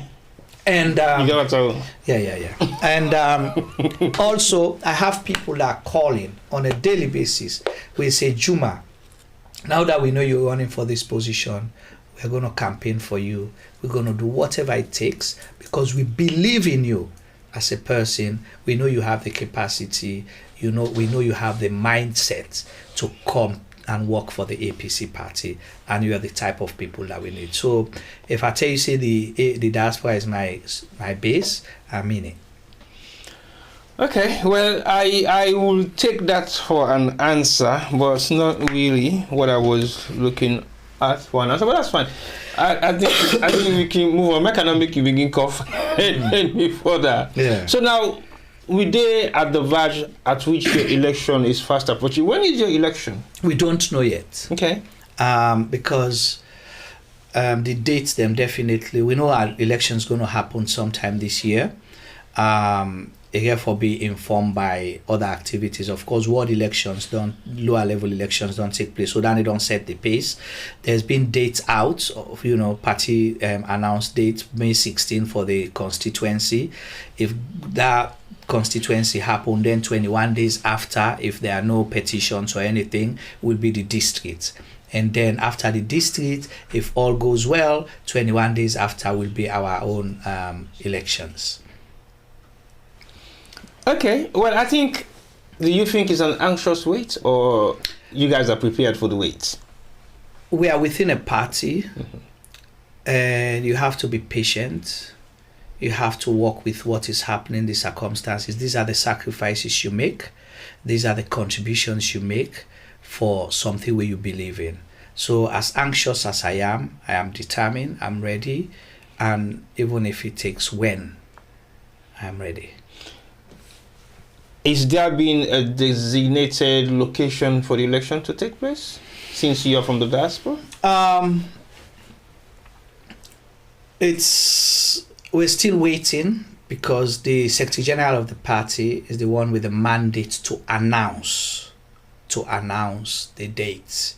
But I understand, say, the diaspora 6 region, then we don't vote for preferred location based on considering a lot of other things then. But I'm not in a capacity to announce that because I'm not the Secretary General. I have to respect his office. Okay, so what sort of other involvement do you think you have to put it in? Because I know your campaign has been very expensive. I mean, I don't know how you do it, but guess what? Seeing you for the first time running a campaign like this, I don't think I'm interested. You're not interested? I'm not. I remember when you called me, asked me, say, Paddy man, you get for really do all this? I'm like, no, I don't think I'm interested. No, but on a very serious note, how tedious has this campaign been for you? Have you been able to learn a lot of lessons that might prepare you for even the bigger elections that we have ahead of us? And the thing we help with T-Boy, because we've involved in so many campaigns, it give you the mindset. And of course, with the, consultancies that we don't do for people involves putting budgets together for either member of parliament, councillor, or presidential race. So it gives you an idea. But I don't say I underestimated this, but I know it's going to be challenging and it's capital intensive as well. But I'm very grateful that the moral support, that we don't have money, but we have people. And I want to say thank you to, my host here, in the UK. They've been very helpful for this month. And because if you ever pay hotel bill for 1 month, but calculate that by almost the cost. No, true. And we know where to spend. We'll go Europe. We don't have the money. So I want to say thank you so much to those people near and far who's been helping us. We truly appreciate that, and definitely we'll need more help. The good thing about we own campaign, we are not indebted to anyone. So now I make who they come and for can serve. Nobody will tell me, say, I've been giving money for hold you to ransom. But, we're hoping that we're going to get more people that will support us. And I will say this, our campaign is more like running a flag bearer campaign. Well, I was just going to ask, honestly, how much sort of involvements have you guys put into this? It's like running a flag bearer campaign. Yeah. And I think for you to say that is serious, because I know you've been involved in many flag bearer campaigns over the past couple of years. And like I said, I don't envy you guys. Sorry. So when I go pull on our money, they all on a bring cam, for long I can't help. No, give you time to do that. I know. Well, say uno sabi manjalaji. Oh well, I know. Like we've run CRGM media for 20 years. We never ask anyone for money. True. People and they don't come for can invest in CRGM media. We turn them away because we don't want to be held to ransom. If you're supporting us, you're supporting our campaign, do it because you believe in me, you believe in the APC, and you want from Lech Salon change. Okay. Not to for give me, you contribute to me for hold me to ransom. No, I don't want that money. So I know your involvement in politics is very intense. How do you cope within your involvement in politics, family lifestyle, and work? How do you juggle all of that at the same time? Because I know for say people might be thinking, what does Juma do? And when they say to people that you're still here, they're kind of shocked. Like, no, Juma, you're still here? Yeah. So how do you cope with all that sort of work surrounding you and dealing with the fact that you're still actively involved in politics? So these are the sacrifices. I call it short-term pain for long-term gain. I'm for service. For me, for able for serve, I get for them at the platform for able for serve. And for ladding at the platform for able for serve, I get for make them sacrifices here. It's costing me family, time. It's costing me losing money at work. You lost your social and other parts. You lose relationships, because you don't have time. But let's say one thing. Somebody, we women's leader, Mama Bangura, who can talk from time to time. One day they talk, I say, Juma, they say politics is very selfish. They say politics not a share. And, it's true. Politics very, very selfish. Imagine. Can you break it down a bit? Well, T-Boy, me and you, we work together. We used to talk like 10, 15, 20 times a day. How many times we talk in a week now? Maybe Seldom. Not even a week. Not right? even a week. If I call you now 1 minute, if you call me now 1 minute, where we need something, we're really pressing to talk about. I've been in the UK for over a month. You understand me? Me, you don't see 1.5 day. Where now they sleep together, wake together. So we're losing that part. Our viewers are losing me because of what I've been done they contribute. So my family, my kids, you know, the time I have spend with them, I'm out here. You understand? Because until the time we are available for call them, they're sleeping. The time we they're awake, something at that time they may go able for sleep small. My job, no job is going to give you 1 month off. So you have to take time. You're losing money from that, but your bill still has to be paid. So it's a sacrifice we're making. And just for the record, for our viewers, this position I'm running for is not a paid position. So because someone will say, hey, see they do this, so must no more see the game. If you win the position, we can't begin making money. You understand? And there is no guarantee if APC can and go even remember me for anything, because we've worked for the APC. A whole year we'll go campaign, come on, you come. Not only anymore. You pass more than that. No, I just say at every election cycle, we've never been paid, we've never been given a contract, we've never been given a job. Now we put our own resources back. So we've done it before. And I highlight this for let people understand, because that make us say we are doing things unconventionally. These are the things that people don't talk about. You want to paint a picture like everything is rosy. No, I have to tell you the good parts and the challenging parts. I'm coming into this with my heart. Okay. So these are the sacrifices I'm making. So now I don't need to keep you for too long because I know for sure you get cough. Yeah, that's okay. I don't begin feel sorry for you. You know? No, not sorry for me. I want to give question. I want to ask you honest question. Yeah. You don't begin cough. But anyway, on a very serious note, what will be your message? I want to give a message. It's not to the end of the program, but I want to give a message, because I know for say you may have done a lot of publications over the past couple of months before you actually come out and say you want for contest for this position. You may have made a lot of statements online, either by writing Mr. Solution. I know for say that you byline there at the end has been a lot of what I have seen over the past couple of months. Now you are now on the air. I mean, you are on your own platform, but not at the same. You're not on the same capacity. Yeah.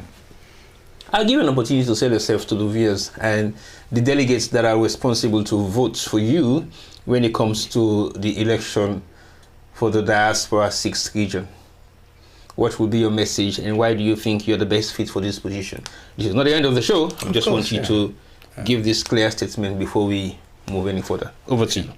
To our viewers and comrades of the All People's Congress and people that really watch, and friends and family and acquaintance, people that we don't jam body with, this is your brother, your comrade, your son, and una paddy, Juma Bah, commonly now known as Mr. Solution or Koto Juma or MJB, depending on what time we meet up, or Usai. So I am officially letting you know that I'm putting myself forward to serve the All People's Congress Diaspora 6th region as their next secretary. And I don't highlight some part of me where I need for share with una about growing up, how I come into politics, the things that will inspire me. But now I believe it is time for them at the table and serve Sierra Leone under the APC banner at the Diaspora 6th region, because we are a party with a wait for form the next government in 2028. And I want to formally contribute to that process, not as a consultant now, not as a supporter behind the scene, but somebody will go wear the red t-shirt, who una go look at, una say, yes, I believe in this person. So for me, for able to do that, I need your support. And I personally know that, the intention is genuine and clear. I have the ideas, I have the capacity, I have what it takes personally to be able to do that job.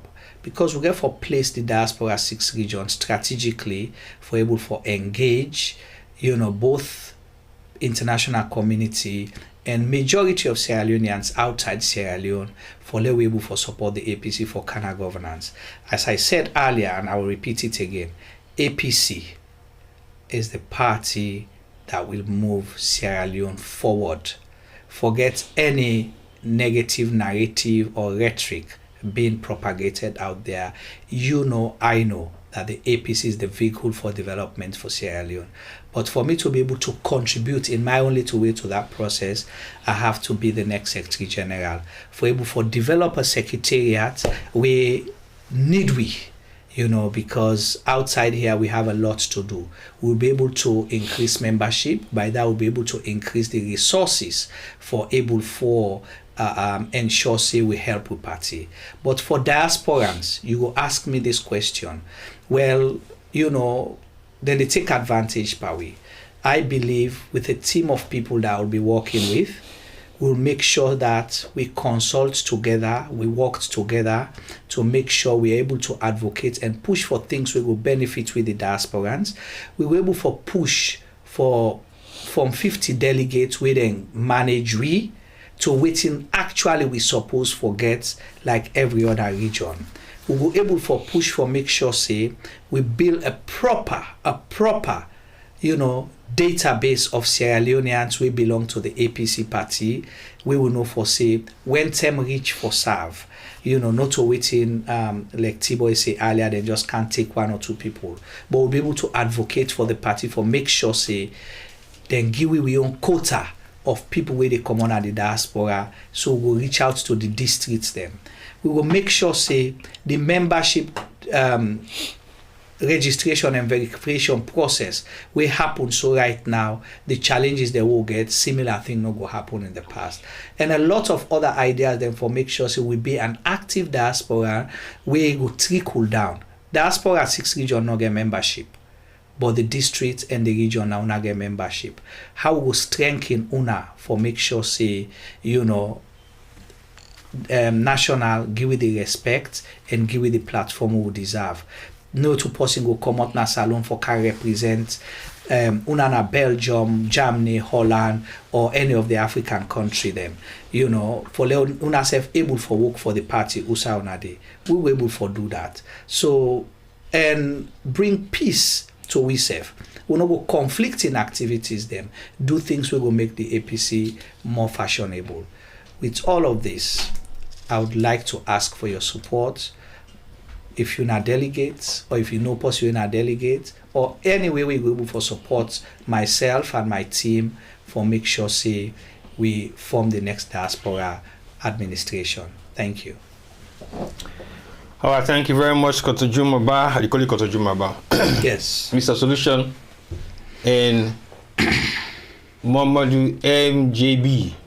So these are all the three names you're known for online. Mamadou Juma Bah, Juma Mubarak, Mr. Solution. Yes.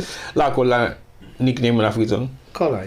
No. I need to keep that one there. But now let's move on slightly to something we has also been a burning question for the diaspora. Yes. I know say we'll wrap up soon. I don't want to hold you too much. I know for you know well. Yeah. But some of these things have to be discussed because we cannot avoid these discussions if we're here and we're talking about the diaspora.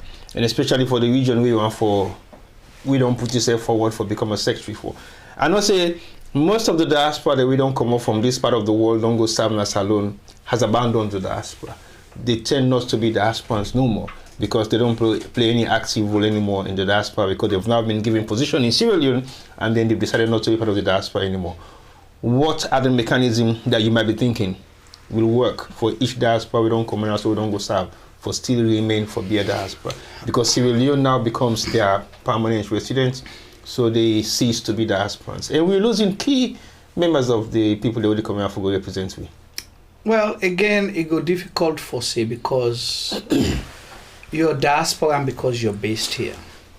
When you move Natong, you did it for a longer period of time.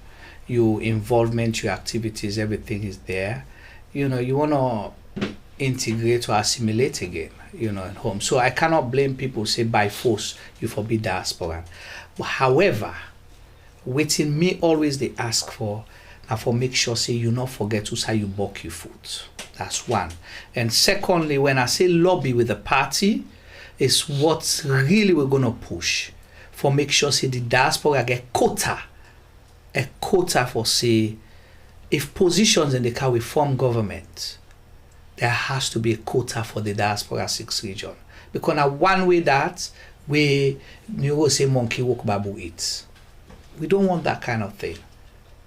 I should not be toiling around with Loco Bobo, the other people the way they work so hard. Then we'll get somebody we've been sitting on and corner, not ever attend APC meeting, not ever contribute to APC, not ever do nothing, not ever tote cause for APC, not ever protest for APC. Then when them reach for position come, then go take one corner and go get a position, say they don't give the diaspora position. No, we want it to be official that you give us our quota. We're not say not give you family position, no.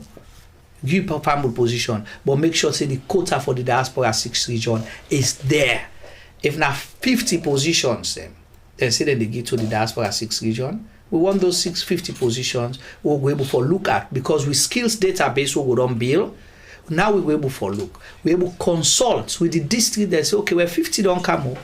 We'll get district chairman them, then get council. Now this 59 don't come. So out of these 15 are 22 countries they're active. Okay, now the position then this or they not give you the position and just say, oh, send 50 names. Una give we 2, una give we 2, una give we 2. All man no go get. But at least when then 2 then they don't get yonder. It go spur other one then for work more say when the next 50 batch come then go member them as well. So that is what we're going to push for. Then if you push for that, then you will have people that will be loyal to the APC in the diaspora. But if you just go take your uncle will be in a corner or your party will be in the over that we never associate, you're not getting nothing for do with we.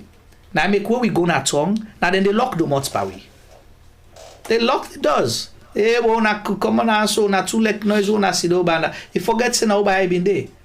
How many friends you know that you made or helped for raise them political profile, but where you go na tongue, not even tell you how do. Lemboko. Or sometimes why even give you case. Lemboko. Now then go tell you say T-boy where you can also they wait for the care you go. Lemboko. That is the thing that is happening. So we go make sure say the advocacy will get for push for. Now one way go make the diaspora become so relevant that you will not be able to divorce yourself from the diaspora. Because I'm still a little bit concerned. Yeah. My concern is still strong. Mm-hmm. Because I don't want to name names, but there's been key elements of the diaspora that we don't move from this part of the world. We don't want to settle. Mm-hmm. And they still get residential status wherever they were. That's in the diaspora. And most of them, they serve in capacities of being ministers or head of parastatals or deputy ministers or something in civilian way, in a high position. But they still maintain their residency in the diaspora. Mm-hmm. And still serving in civilian, but ignore the fact that they have always been diaspora. I still get that element of concern, say, will they remain to be diaspora or they will cease to become diaspora?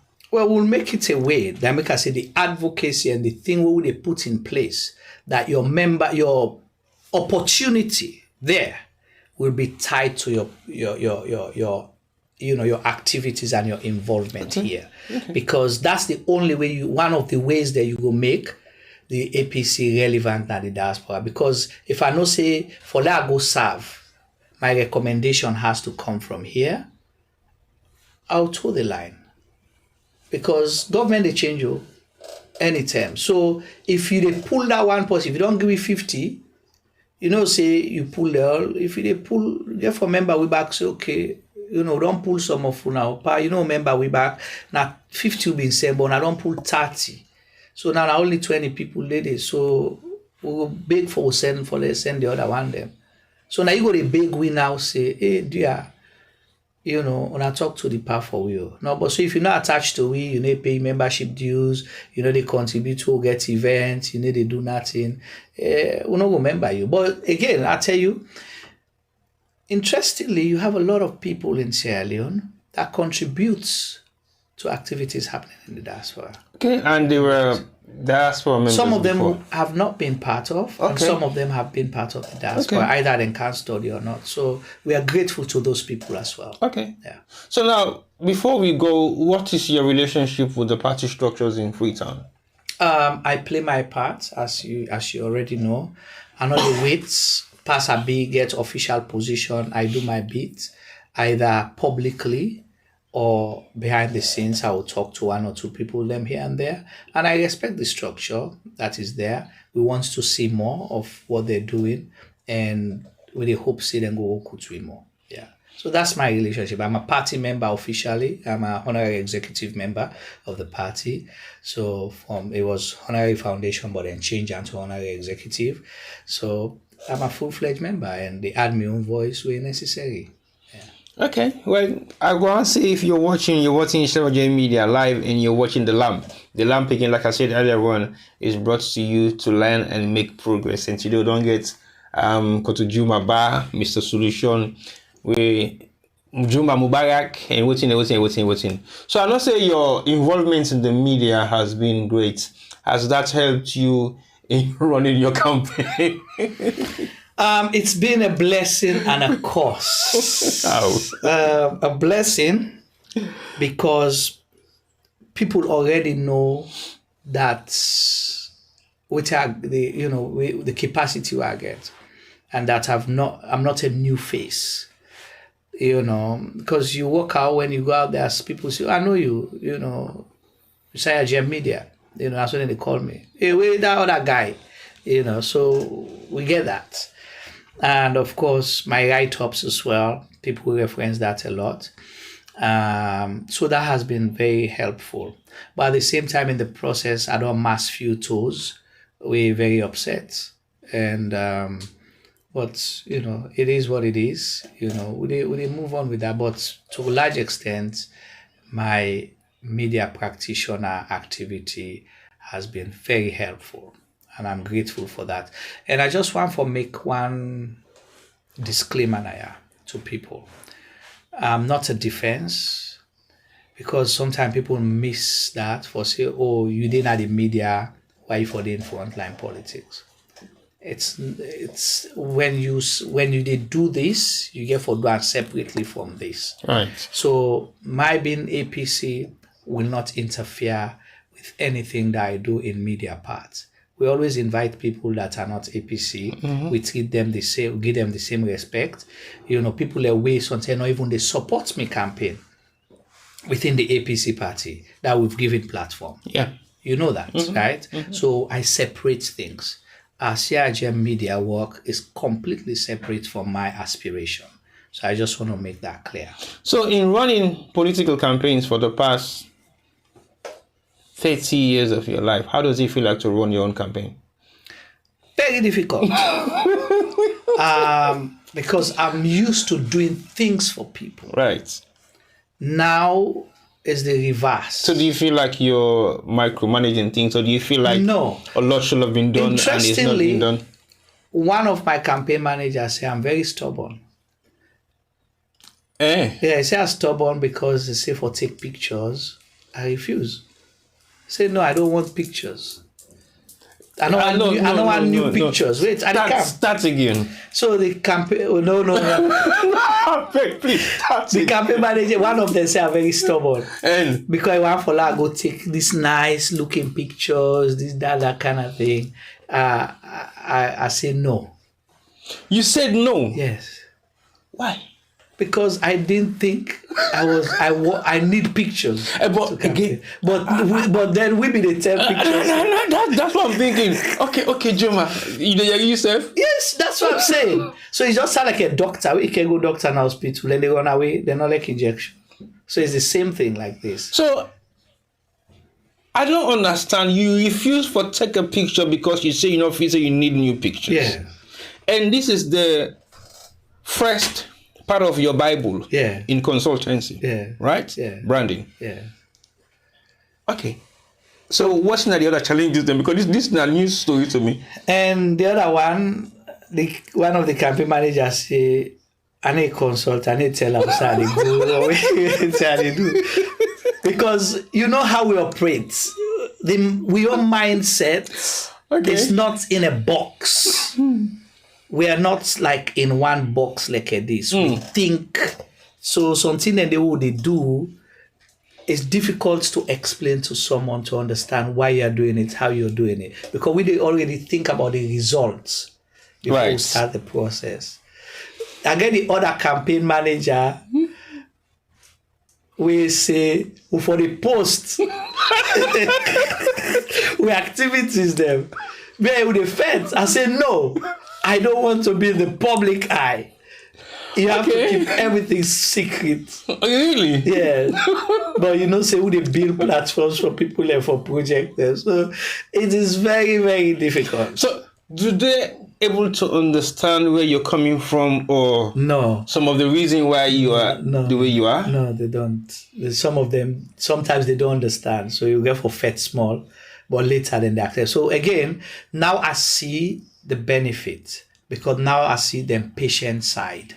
They are patient to listen to us. So the thing will be they do for other people. Remember, we had a candidate that we consulted for. We spend from 8 o'clock till 5 o'clock in the morning for fan close for and for where for sit down for the interview. Because we get them big oversized coat to say no, you have to trim it down. They go through all the wardrobe. We fed to say nothing. So now I understand that person in sentiment with me. Yeah. Okay, so basically, holistically, will you see the value of some of the things that you have done over the past 20 years in shaping the lifestyle, the image, the media presence of all the people who work around? Yeah. And how do you feel to be controlled? It's difficult. I don't like to be put in a box. I do not. I'm a free spirit. Let me be, but I think all the time of how things gonna get done. But again, you have to respect people and their role and their office. So I learn to compromise. That helps me a lot. Okay. But I have something that I have to say publicly. Go on. Yeah, that's gonna be coming out. Go on. My book is in the works. Ah. Yes. Okay. And it's all about politics. So I will not ask the question. Yeah. I'll leave it. And for the fact you mentioned your book is coming out, is it after this election or? No, it's in the works. And I'll give it the title already. It's Political Warfare in Africa. Everything that we've done over the 30 years plus more is going to be in there as a guidebook. I know I would possibly have to play some role in that. You have. You have been. And you continue to. Yes. Okay. Yeah. Well, viewers, if you're watching, I don't have no influence in viewers. The book, they're far from. Not to the book, but I'm just telling the viewers that I have no influence to Juma's political direction for now. You sure? It's primarily his decision, and we are supporting that. But we will hold him accountable for anything that he has said here. Not as Juma Bah, but Juma Bah, the politician. Because this is one thing that you've mentioned, and pardon me, people struggle to differentiate that too. Yeah. Because Juma Bah sitting here on How They Go is not the political Juma. Correct. It's the Juma that is sitting to serve. Yes. And when Juma wears his political hat, it's Juma that is talking like a politician.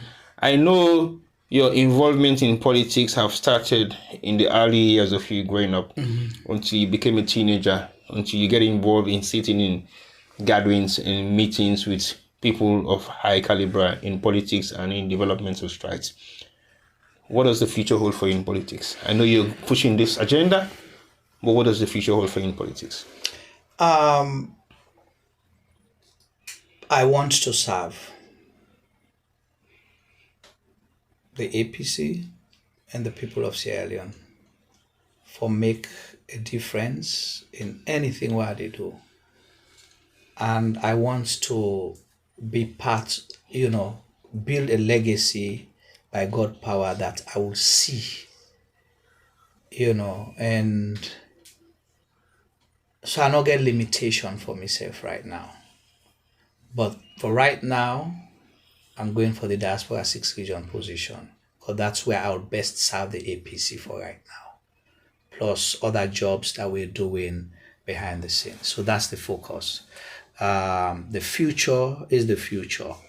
And like I say, my book is going to be out at some point. Okay. It's not maybe not this year, maybe next year. And what's in there is going to be something that will be used all over the world.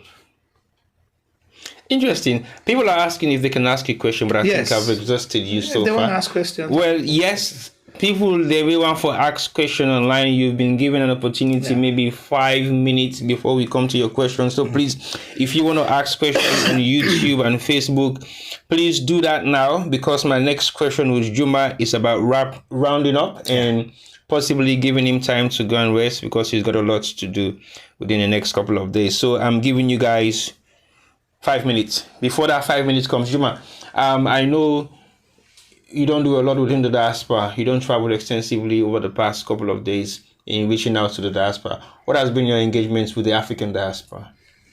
The African diaspora, we're in constant engagement, constant active one, and I'm learning from them. And one thing we underestimate is the role of those in Africa. Why do you think they're underestimating them? Because we feel they not get the economic might where we get now the Western Bloc. And that's a misconception. Yeah, but politics is not just about economic power. Thank you. Okay. So it will interest you to know that the APC, they get over 20,000 people from Africa every election cycle where they go register and go vote. That's a huge number. That's a huge number. That's a huge number. So we cannot discount their importance. And these people are people away sometimes not get better work, not get better money, but then they sacrifice all that and go. Number one, they give them. Two, these are the people where they suffer the brunt of a lot of things from the hands of, for example, the SLPP government. Most people have been persecuted. They run away, they left everything. They are there. And even within in Africa, then they chase them back. They then put in life for the APC. So we have to appreciate and recognize them, their strategic importance and what they do for the party and the country. So I'm in constant engagement and we're going to continue. And we'll put a lot of efforts in making sure we empower them, by God power. If I become when I become the secretary of the 6th region with the team who they work with, we don't build good relationship with the African diaspora, and they're going to be key to what we're doing. Is it because they're closer access, proximity to Freetown? That's one, and we must not discount that, because politics is number. You need the votes. No matter how much money we put, if we not get the people then for go register and go vote, then it's useless. Yeah. Okay. Well, thank you very much. I'll go now to Facebook before I come to YouTube for see if there is any question. And I've seen few statements. And you see Sister Matilda say, we go hold you accountable on the political end of what you do, because you've made a statement here that we have recorded, just like we do to every other person with the council on our platform. We'd always get mind and say, we keep tracks of things that happens here, and we always come back and reference it. And then Jay say, why you not listen to your campaign manager? I've listened very well to my campaign manager.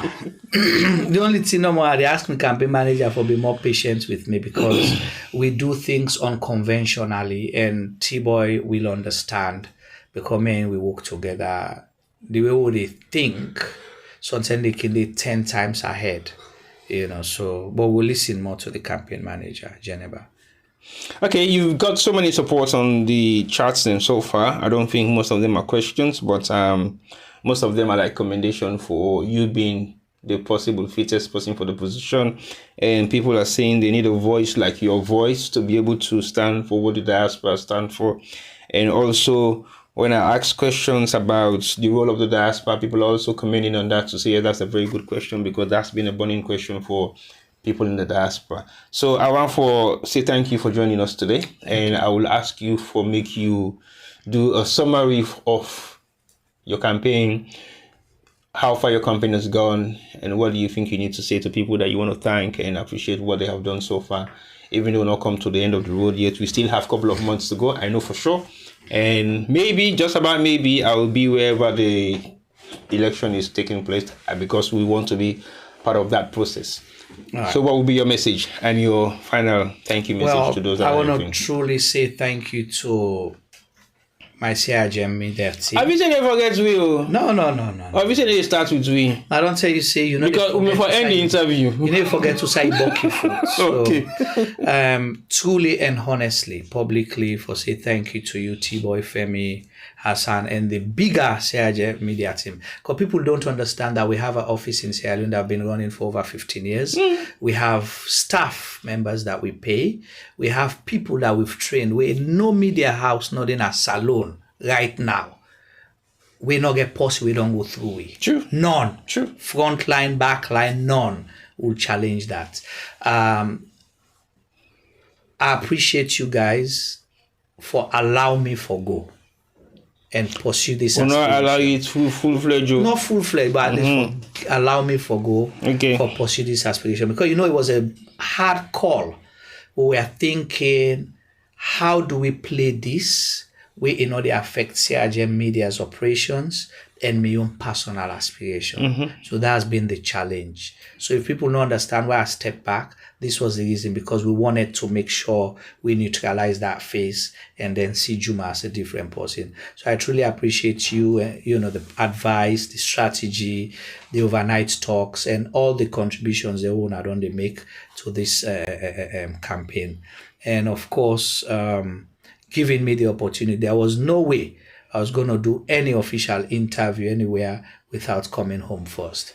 So I truly appreciate this today. And to family and friends, thank you. Thank you for the sacrifices. And I thank you for being with me, me confusion them and me absence, and on our financial help as well.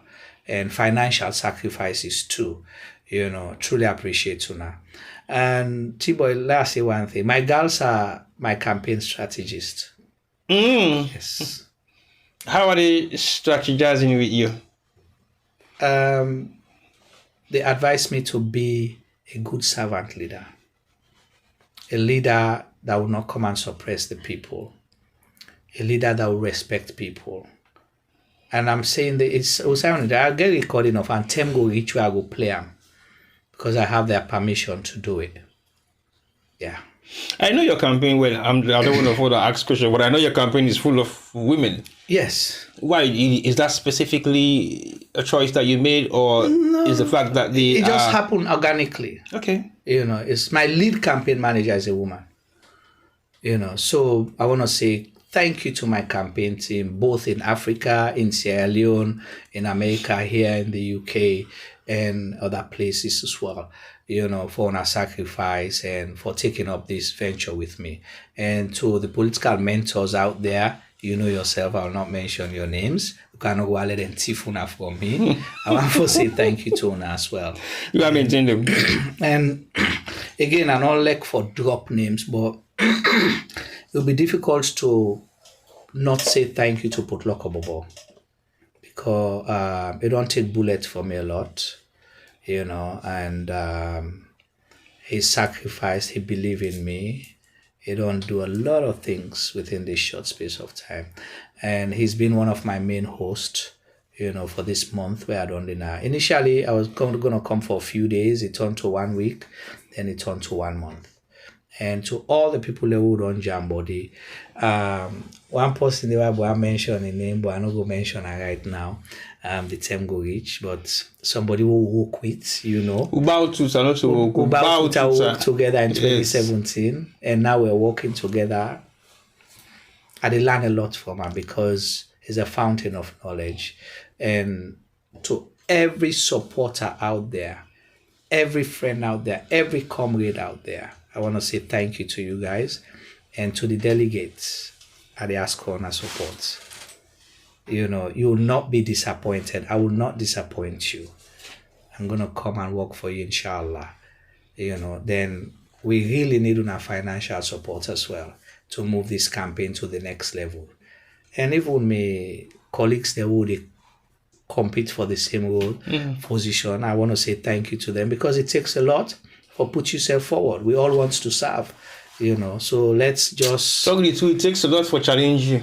No. Because you need for work twice as harder. Because me sitting down here and knowing your capacity, if I want to come and challenge you, I need to work 3 times more.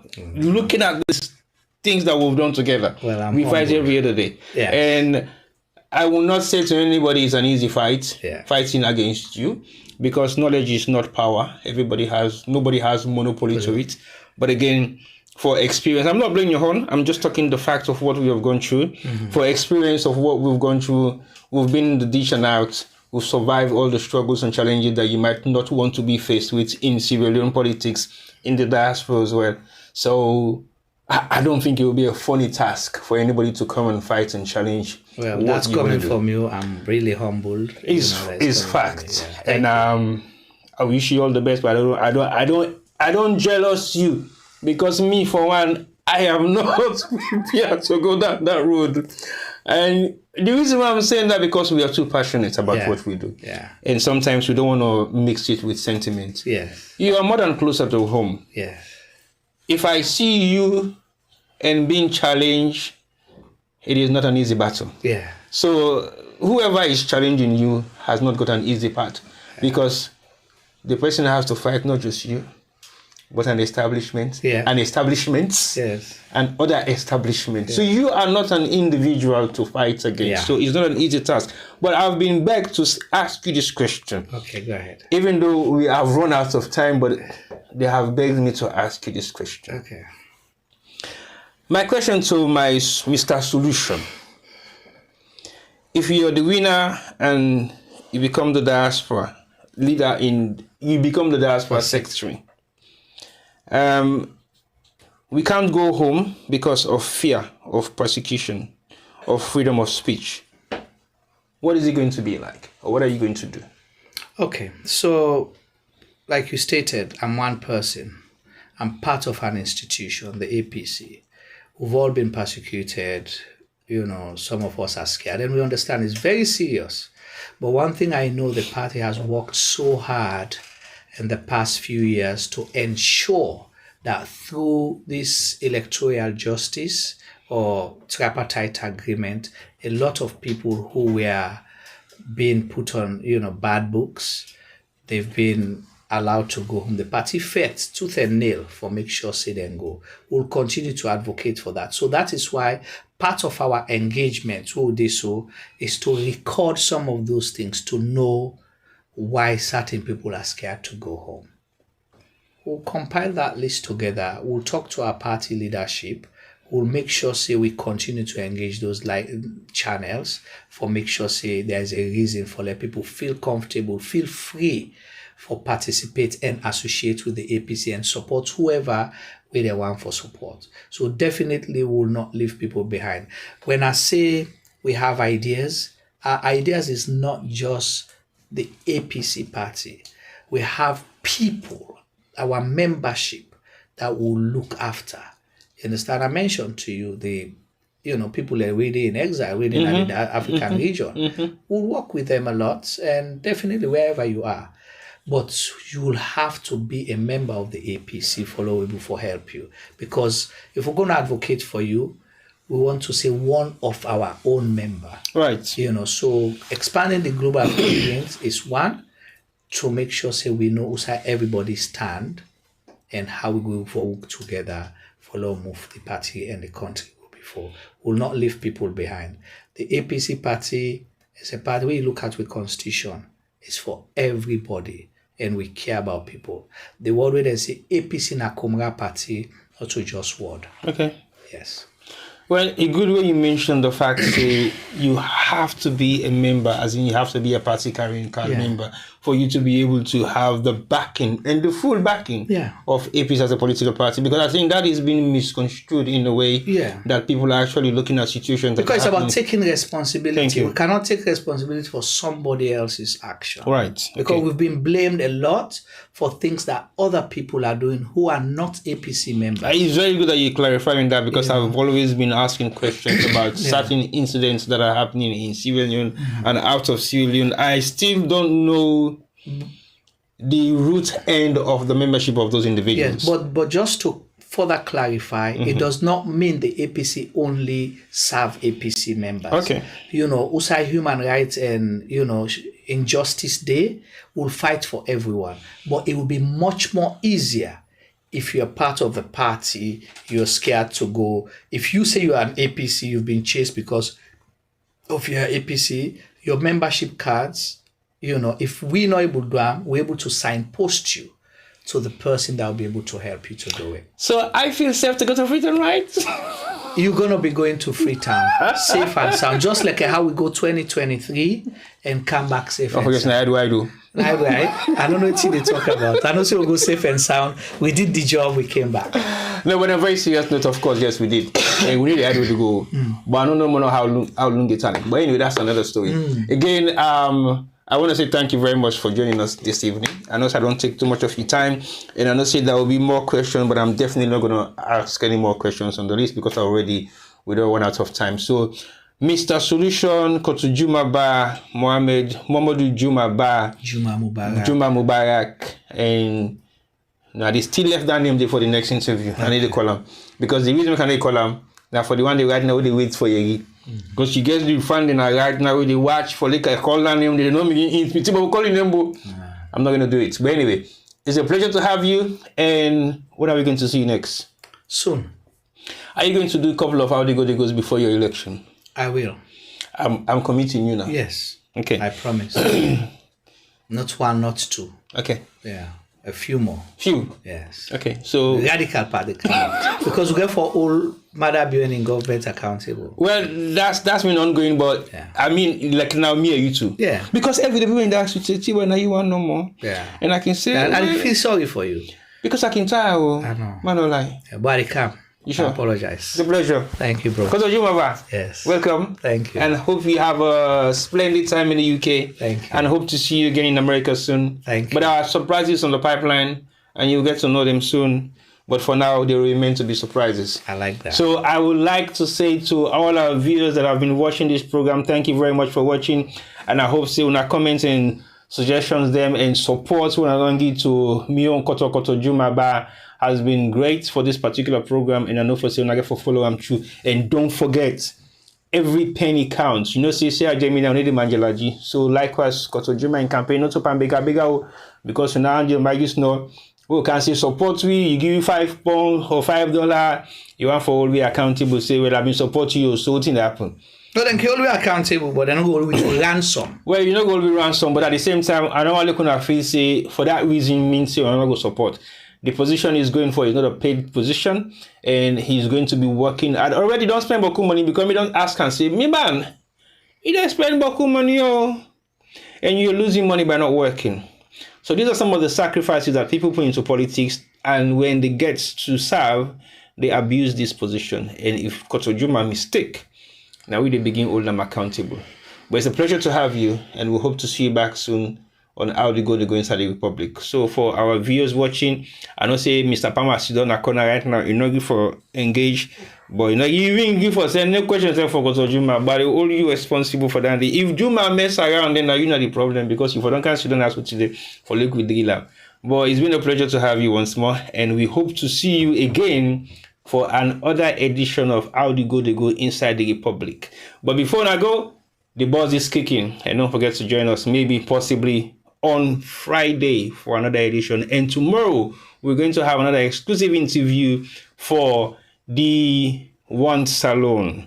And the One Salon is another protest that is coming up on the 27th, Independence Day, where they happen in the UK. Specifically, they go all over the world. It's a global event, and we want all the diaspora to be involved. We know for the diaspora, they play a pivotal role in shaping the landscape of civilian, but although we get beaucoup other problems than we were faced with, and we don't do a lot of bad things in a salon, but that not for me say will not for be positive. We will try for weed out all the bad ones the way they go in a salon, where they perpetuate evil against the citizens of Sierra Leone, and then come back to the diaspora and can make their own home heaven, whilst they don't destroy the lives of people in Sierra Leone. So don't forget to join us on the 27th, One Salon protest.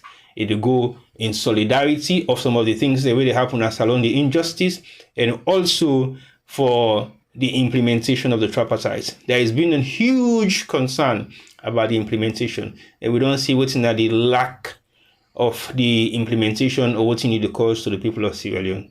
So don't forget to join us tomorrow for another exclusive interview of what in this protest get for be all about, and give your support if you can, and make sure you are part of history, because whatever happens in the diaspora is going to be filtered down in Sierra Leone, and it will not make an automatic change, but it will help to effect that change that we're all looking for come 2028. So on behalf of myself and the Sierra Leone media team, I want to say thank you for joining us, and we will see you guys again tomorrow and the buzz on Friday.